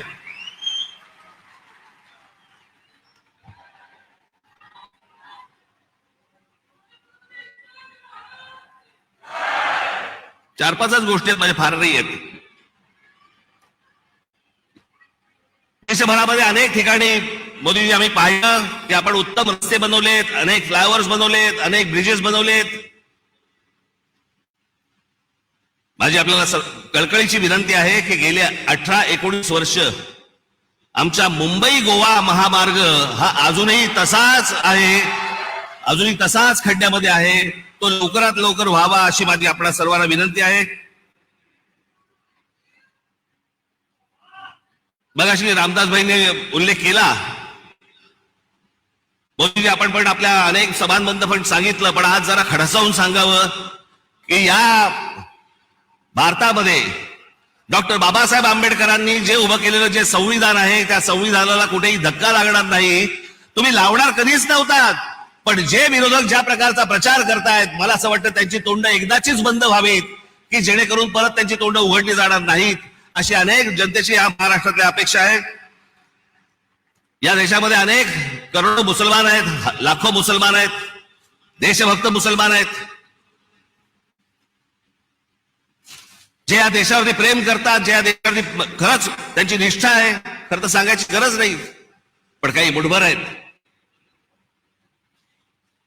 जे आज उद्धव ठाकरे आणि काँग्रेसला जे पाठिंबा देणारे आहेत ना, त्यांचा उद्देश हा फक्त गेल्या 10 वर्षात त्यांना डोकं वरती नाही काढता आलंय. आणि ते डोकं वरती काढण्याचा मार्ग कोणता, तर काँग्रेस सारखा सुलभ मार्ग नाही. याच्यासाठी म्हणून ते आज त्यांना सगळ्यांना पाठिंबा देत आहेत. पण लाखोच्या संख्येने, करोडोच्या संख्येने आज मुसलमान आपल्या बरोबर आहेत. त्याला एक शाश्वती पाहिजे, त्याला मनात आदर आहे, तो काम धंदेवाला आहे, त्याला काम करायचं या देशामध्ये, तो या देशाचा नागरिक आहे, पिढ्यानपिढ्या राहणार आहे. पण मला असं वाटतं की हे जे मुठभर आहेत, हे ओवेसी सारख्या ज्या अवलादी आहेत, यांच्या मागून फिरणारे जी लोक आहेत, यांचे जे अड्डे आहेत, हे अड्डे एकदा तपासून घ्या. तिथे माणसं घुसवा, देशाचं सैन्य घुसवा आणि हा देश एकदा कायमचा सुरक्षित करून टाका.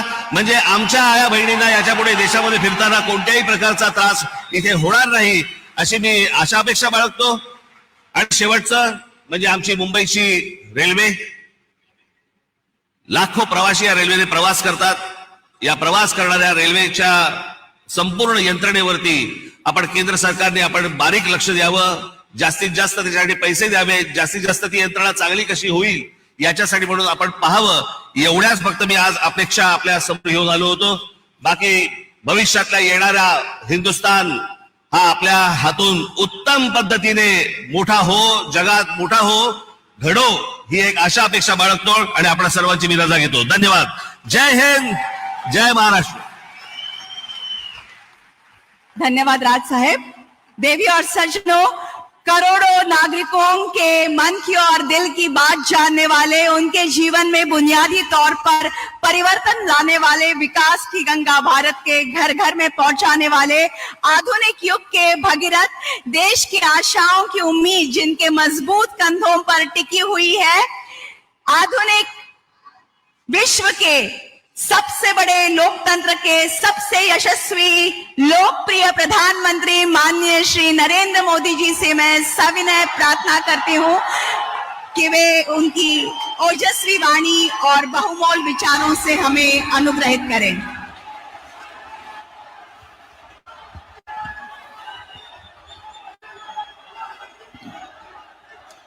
जय भवानी, जय भवानी,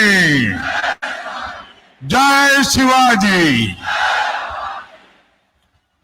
छत्रपति शिवाजी महाराज की, छत्रपति शिवाजी महाराज की. समस्त मुंबईकरांना माझा राम राम. कसे आहात तुम्ही?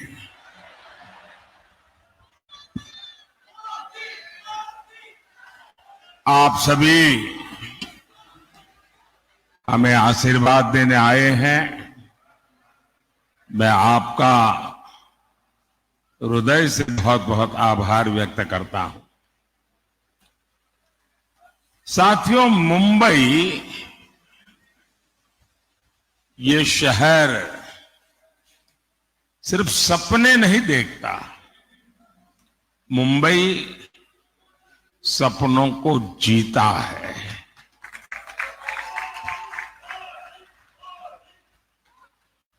कुछ कर गुजरने का संकल्प लेकर चलने वालों को मुंबई ने कभी निराश नहीं किया है. इस ड्रीम सिटी में मैं आपसे 2047 के ड्रीम को लेकर के आया हूं.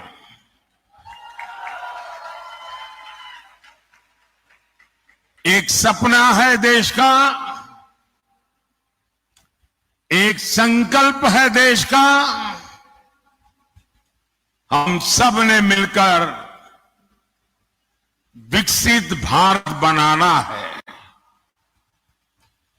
और इसमें मुंबई की बहुत बड़ी भूमिका है.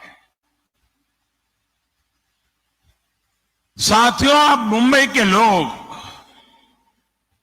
रफ्तार की कीमत सबसे ज्यादा समझते हैं. भारत के साथ आजाद हुए कितने ही देश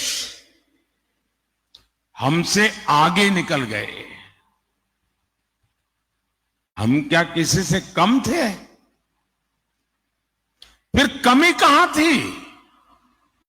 कमी उस सरकार में थी जिसने भारतीयों के सामर्थ्य पर भरोसा नहीं किया, विश्वास नहीं किया।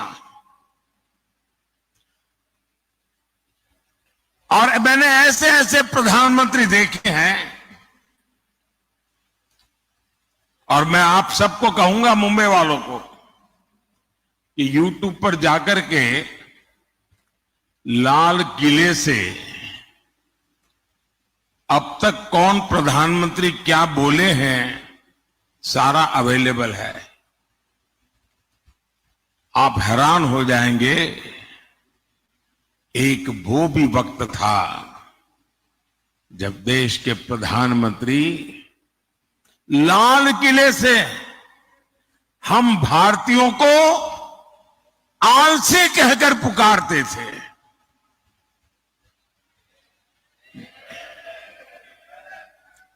जिन सरकारों की सोच ऐसी रही हो, वो देश को कभी आगे नहीं बढ़ा सकते। मैं आज पूरी गंभीरता से कह रहा हूं, आजादी के बाद गांधी जी की सलाह पर अगर कांग्रेस को भंग कर दिया गया होता तो आज भारत कम से कम 5 दशक आगे होता।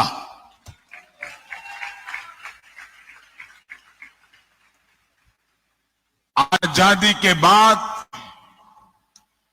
भारत की सभी व्यवस्थाओं का जो कांग्रेसीकरण हुआ, उसने देश के 5 दशक बर्बाद किए हैं। साथियों, देश आजाद हुआ तो भारत दुनिया की 6ठी बड़ी अर्थव्यवस्था था। हम दुनिया में नंबर 6 पर थे। और 2014 में जब कांग्रेस गई और हमें जब सत्ता सुपुर्द की, तब देश की अर्थव्यवस्था 6 नंबर से 11 नंबर पहुंच गई थी। ये इन्होंने काम करके गए हैं। और जब से आपने इस सेवक को काम दिया, 10 साल में आज देश दुनिया की 5वें नंबर की आर्थिक ताकत बनकर के खड़ा है।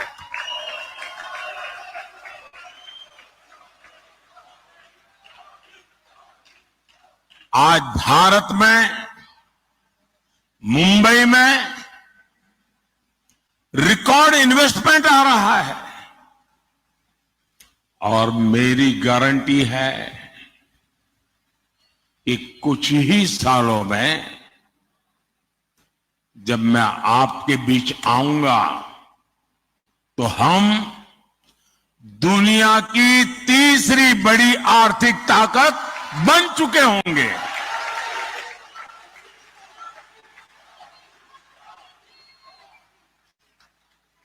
और मैं आपको भी गारंटी देने आया हूं, और मैं आपके बच्चों के लिए विश्वास लेकर के आया हूं।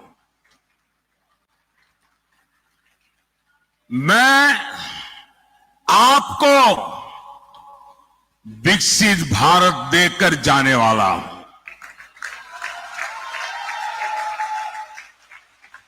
और इसलिए मोदी 24/7 फॉर 2047 के मंत्र के साथ हर पल आपके नाम, हर पल देश के नाम जी जान से जुटा है। साथियों, कुछ लोग कहते हैं कि मोदी जो ये कहता है वो असंभव है। निराशा की गर्त में डूबे हुए लोग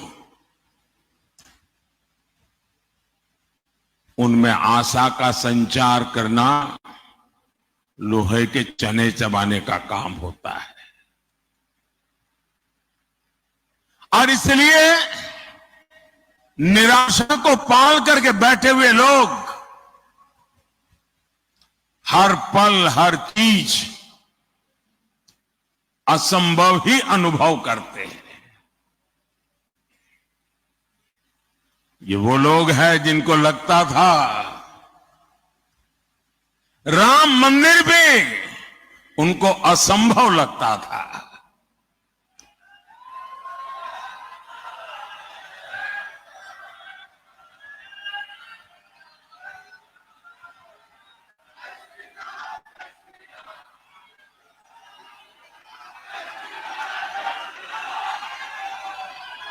साथियों, दुनिया को कभी न कभी इस बात को स्वीकार करना पड़ेगा कि भारत भूमि में रहने वाले लोग अपने विचारों के इतने पक्के थे, अपने इरादों के इतने पक्के थे कि एक सपना लेकर के 500 साल तक लड़ते रहे।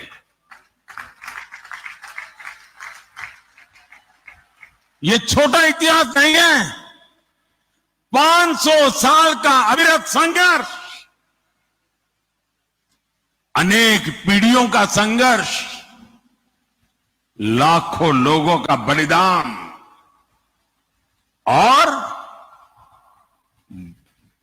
500 साल तक संजोया हुआ सपना आज रामलला भव्य मंदिर में विराजमान है।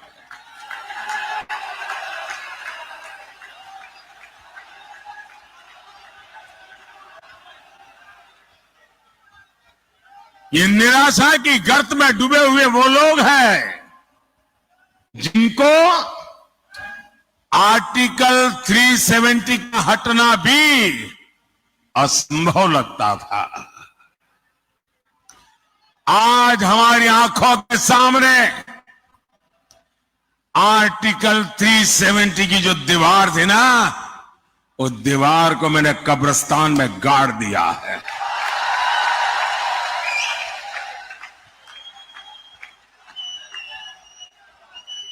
और जो सपने संजो रहे हैं कि वे कभी 370 पुनर्जागरण करेंगे, फिर से लगाएंगे, वो कान खोल करके सुन ले। ये विरासत मामूली विरासत नहीं है। दुनिया की कोई ताकत दोबारा 370 नहीं ला सकती है।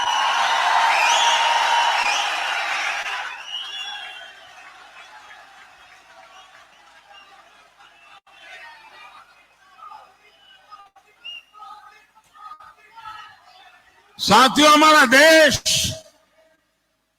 दशकों तक सीरियल बम धमाकों से लहूलुहान होता रहा। आतंकी हमलों से मां भारती का सीना चीर दिया जाता था। मुंबई जैसे हमारे शहर थर्राते रहते थे।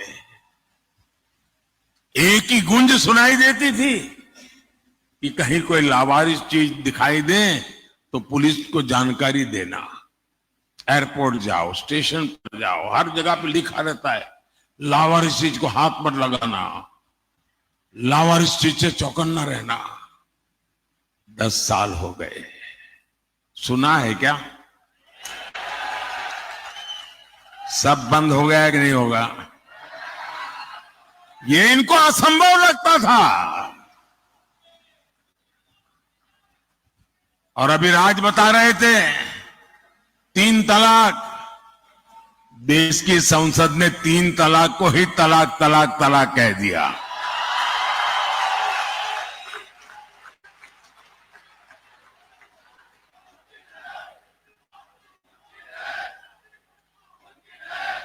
महिलाओं को 33% आरक्षण, 40 साल तक इंतजार करते रहे लोग।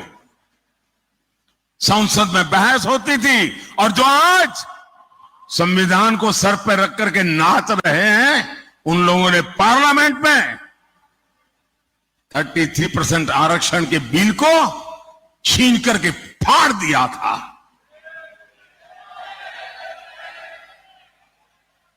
इन सब की छाती पे बैठ करके आरक्षण हुआ कि नहीं हुआ?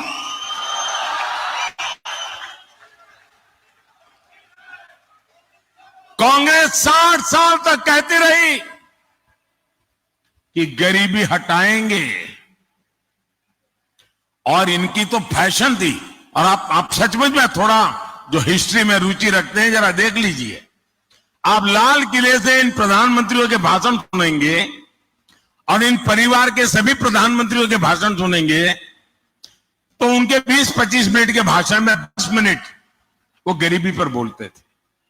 और कोई भी चुनाव का उनका भाषण सुन लीजिए, वो गरीब गरीब गरीब गरीब गरीब गरीब गरीब गरीब गरीब गरीब गरीब गरीब गरीब गरीब गरीब गरीब गरीब गरीब माला ही जपते रहते थे। लोगों की आंख में धूल झोंकते थे और गरीबों को एहसास कराते रहते थे कि तुम तो गरीबी में जीने के लिए ही पैदा हुए हो। इस देश में गरीबी को हटाना असंभव लगता था। भाइयों बहनों, मोदी ने 10 साल में 25 करोड़ लोगों को गरीबी से बाहर निकाल करके दिखा दिया है।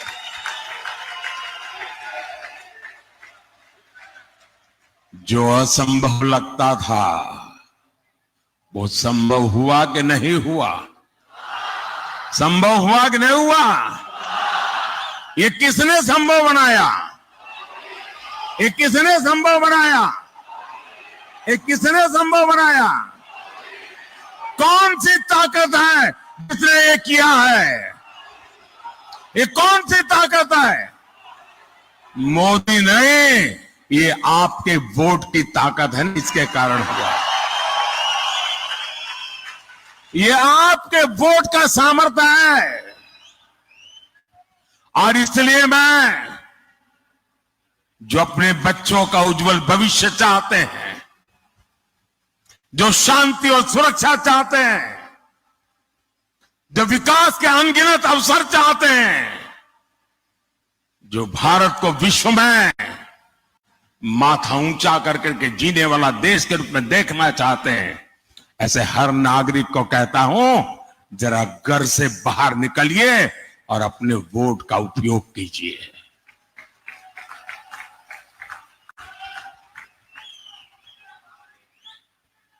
और मेरा आपसे आग्रह है, मैं आज मुंबई करके पास आया हूं, आपसे आशीर्वाद मांगने आया हूं।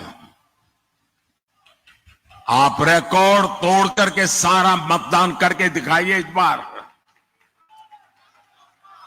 और जब मतदान करने के लिए घर से निकले ना, तो याद करना, कभी वो बम धमाके हुआ करते थे, सुबह घर से निकलते थे तो शाम को जिंदा लौटेंगे कि नहीं लौटेंगे इसका कोई विश्वास नहीं था।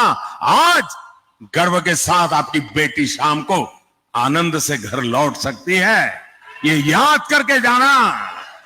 और कमल पे और मेरे साथियों के जो सिंबल है, उन पे अपना बटन दबा करके मोदी को जरा मजबूत कीजिए।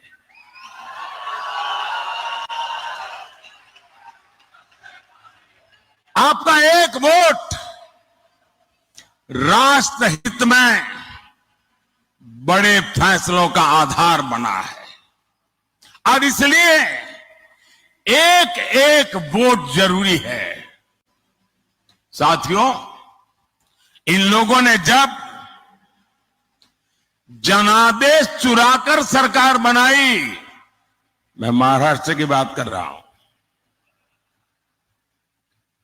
जनादेश को चुराकर सरकार बनाई तो विकास कार्यों से भी अपनी दुश्मनी निकाली। बुलेट ट्रेन का काम हो, मुंबई मेट्रो का काम हो, डेडिकेटेड फ्रेट कॉरिडोर हो, जेएनपीटी में कंटेनर टर्मिनल का काम हो, मुंबई से जुड़े हर बड़े प्रोजेक्ट को इन्होंने लटकाया, अटकाया और भटकाया। ये मुंबई के लोगों से दुश्मनी निकाल रहे थे। साथियों, मोदी का एक महत्वपूर्ण संकल्प है। मोदी मुंबई को उसका हक लौटाने के लिए आया है।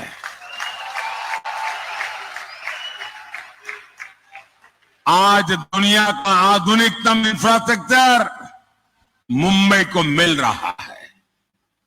आज यहां अटल सेतु है, मुंबई मेट्रो का विस्तार हो रहा है, मुंबई लोकल का आधुनिकीकरण हो रहा है, नवी मुंबई में एयरपोर्ट बन रहा है, वंदे भारत ट्रेनें चल रही हैं और वो दिन दूर नहीं जब देश की पहली बुलेट ट्रेन मुंबई को मिलेगी।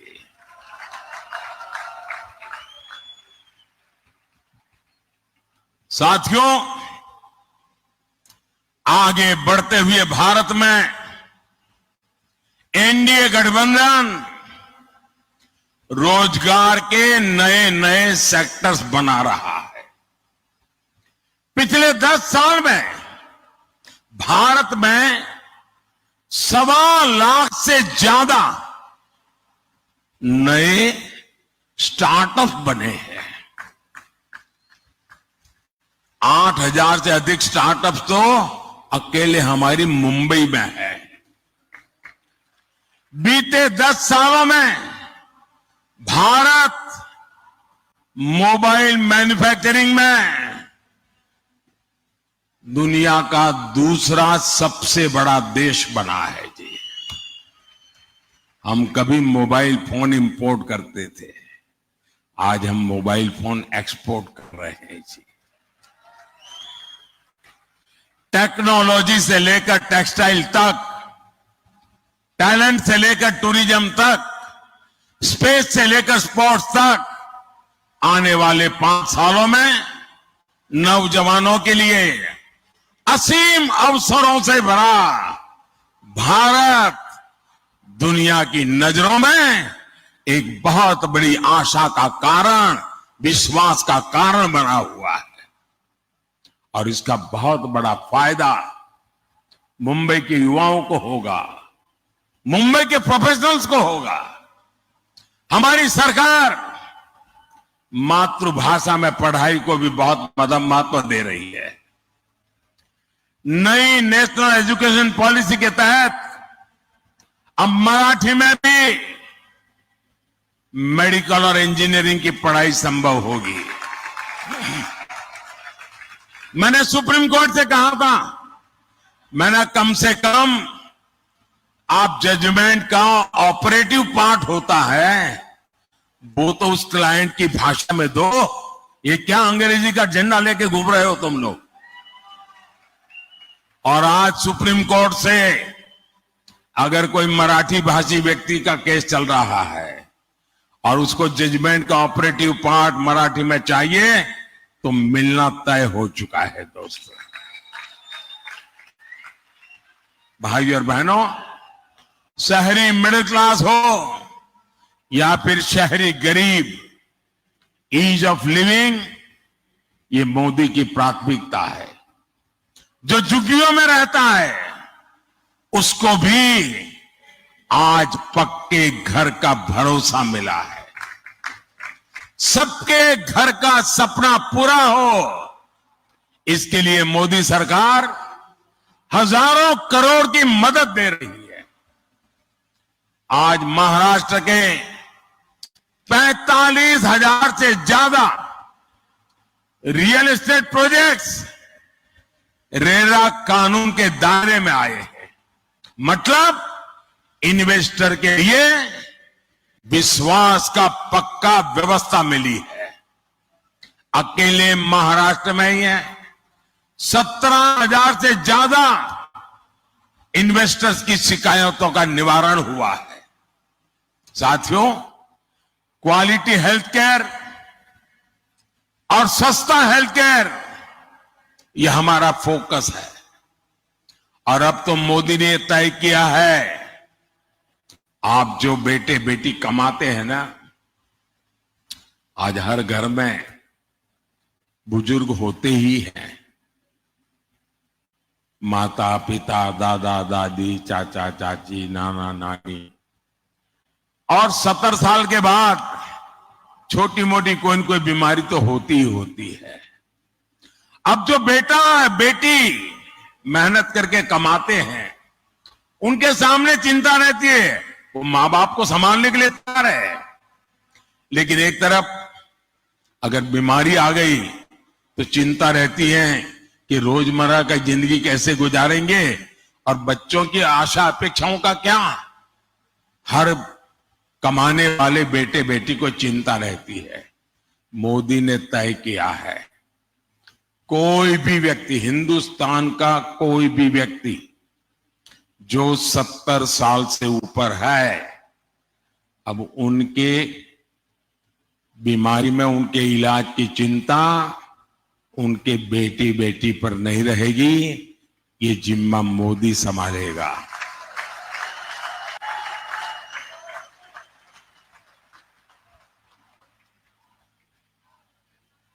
हम जानते हैं मेडिकल इंश्योरेंस कराने में आपको कितनी दिक्कत आती थी, वो भी अब भूल जाइए। अब मोदी आपके बुजुर्ग माता पिता का अस्पताल में इलाज कराएगा और वो भी मुफ्त। भाई और बहनों, 10 साल पहले तक सामान्य गरीब और मिडिल क्लास के लिए बैंक लोन सपना होता था।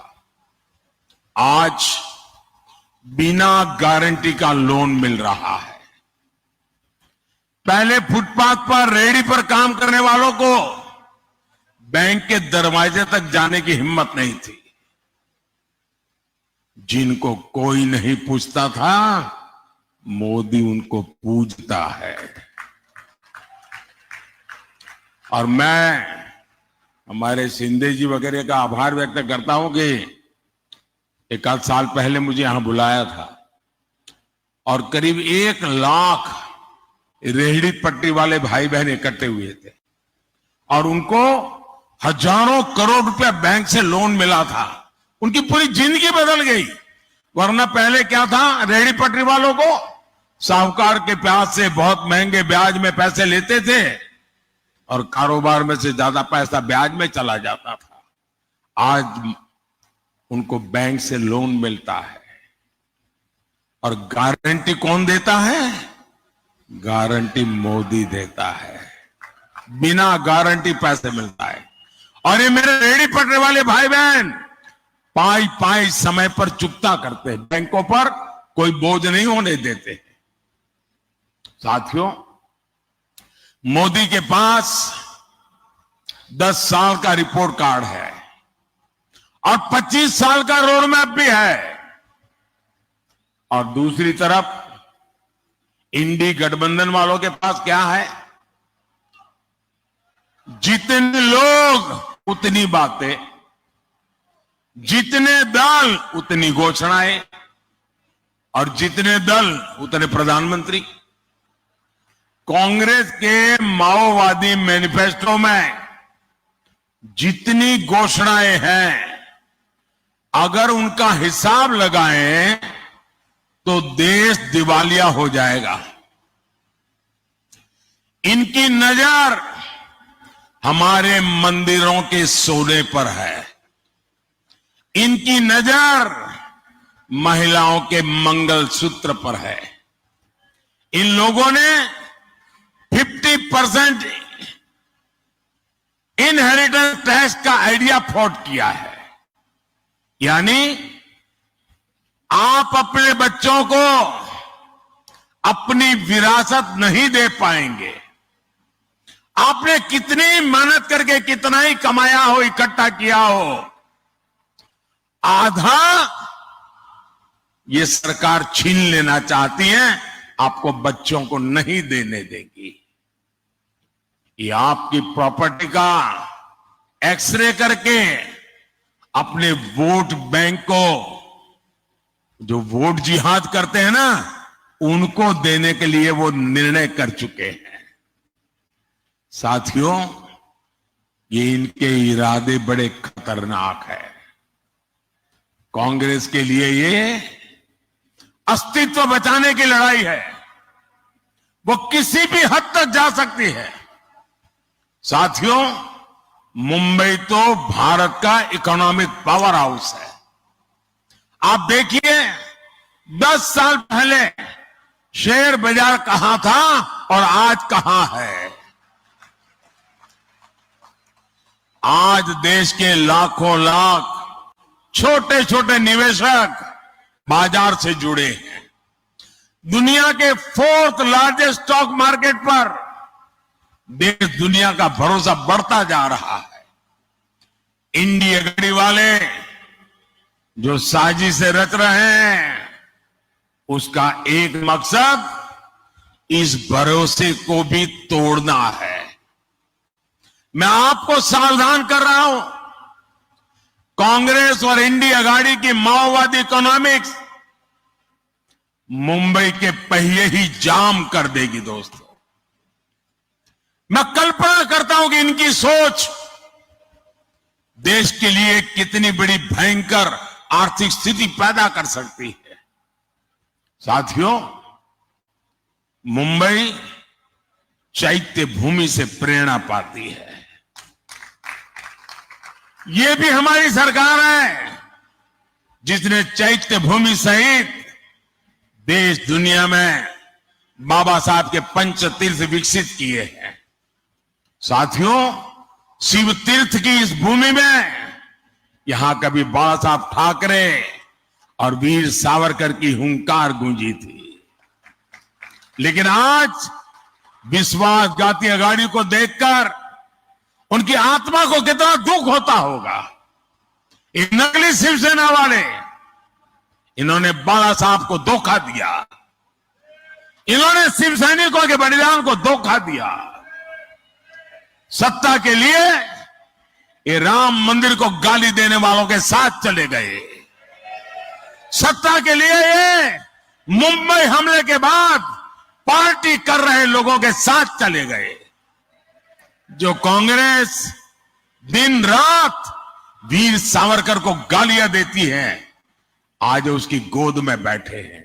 और मैं एनसीपी के नेता को चुनौती देता हूं, आप राहुल से बयान करवाइए कि वो जीवन में कभी भी वीर सावरकर का अपमान नहीं करेगा। जरूर बयान करवा दीजिए। अभी उन्होंने चुनाव इसलिए चुप करवाए, ताला मारा है उसको, लेकिन जरा बुलवा दीजिए एक बार कि मैं जीवन भर वीर सावरकर के खिलाफ एक शब्द नहीं बोलूंगा। जरा एक बार बुलवा लीजिए उनको।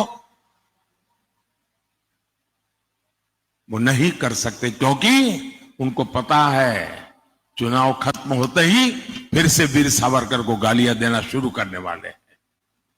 साथियों, महाराष्ट्र की मिट्टी के साथ धोखा करने वाले लोग, महाराष्ट्र की गौरव को ठेस पहुंचाने वाले लोग, साथियों, वो भी एक वक्त था कभी शिवसेना की पहचान यहां घुसपैठियों के खिलाफ खड़े होने की थी।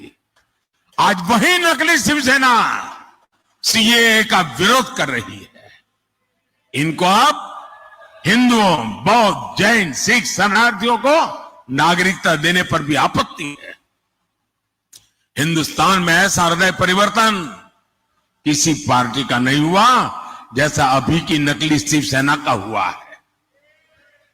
साथियों, अपने वोट बैंक को खुश करने के लिए, तुष्टीकरण के लिए इस पूरी अघाड़ी ने पूरी मुंबई को, पूरे देश को धोखा दिया है। जिस कसाब ने मुंबई करों को दहलाया, इस शहर को खून से रंग दिया, ये लोग उसको क्लीन चिट दे रहे हैं। जिस पाकिस्तान की आज दुनिया में कोई नहीं सुन रहा, ये अगाड़ी वाले सर्जिकल और एयर स्ट्राइक पर उसी पाकिस्तान की भाषा बोल रहे हैं। ये हमारी सेना को झूठा करार दे रहे हैं। छत्रपति शिवाजी महाराज की इस धरती का इससे बड़ा अपमान और क्या होगा।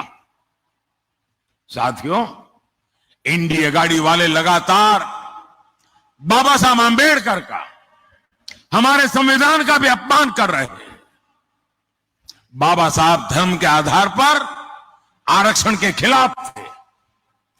पूरी संविधान सभा एक मत हुई थी कि हमारे देश में धर्म के आधार पर आरक्षण नहीं होगा, लेकिन इंडिया गाड़ी वाले दलित, पिछड़े, आदिवासियों के हक का आरक्षण छीनकर धर्म के आधार पर वोट जिहाद करने वालों को देना चाहते हैं। सत्ता के लिए इनकी धोखेबाजी नहीं चलेगी। आर्टिकल 370 हटाकर देश में एक संविधान लागू कराने वाला मोदी संविधान का सबसे बड़ा रक्षक है।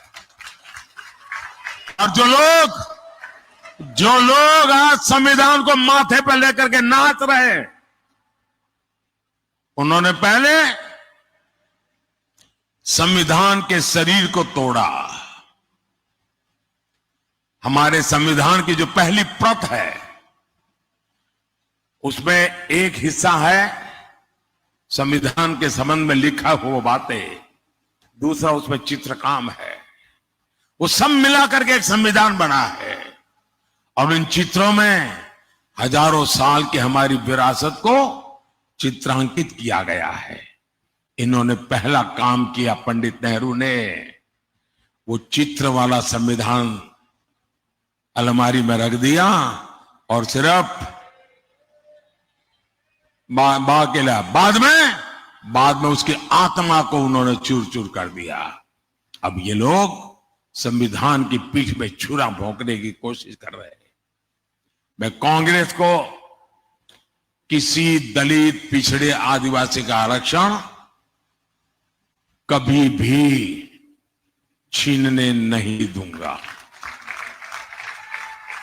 और ये मोदी की गारंटी है। भाइयों बहनों, मैंने लाल किले से कहा था, यही समय है, सही समय है। ये भारत का समय है। इस समय का चक्र तेजी से चलता रहे, इसकी बहुत बड़ी जिम्मेदारी मुंबई की है। हर मुंबई को मतदान करना है, सारे रिकॉर्ड तोड़ने हैं। भाजपा और शिवसेना के हमारे सारे उम्मीदवारों को विजयी बना करके दिल्ली भेजना है। हमारे एनसीपी के साथियों को, मैं नकली वालों की बात नहीं कर रहा, मुंबई नॉर्थ लोकसभा से श्रीमान पीयूष गोयल जी,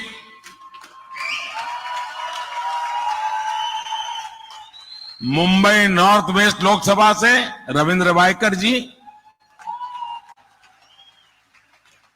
मुंबई नॉर्थ ईस्ट लोकसभा से मिहिर कोटेचा जी, मुंबई नॉर्थ सेंट्रल से उज्जवल निगम जी,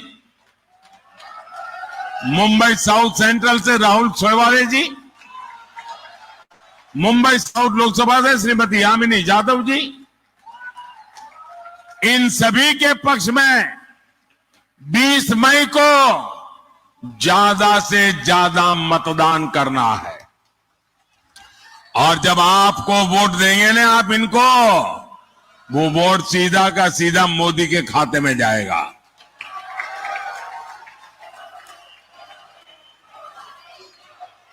साथियों, मैं पूरा हिंदुस्तान घूम के आया हूं और मैं विश्वास से कहता हूं, इस बार के चुनाव नतीजे पुराने सारे रिकॉर्ड तोड़ने वाले होंगे।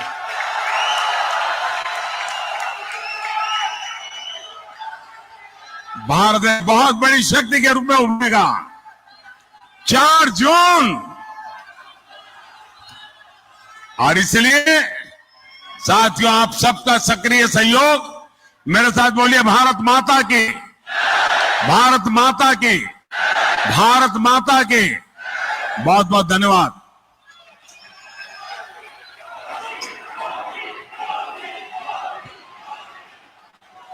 आपका संबोधन पूंजी के रूप में हमारे लिए प्रेरणा का स्रोत बना रहेगा।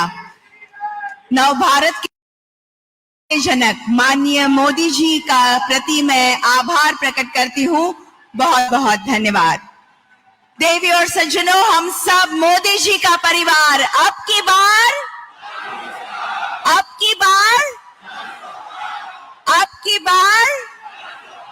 धन्यवाद।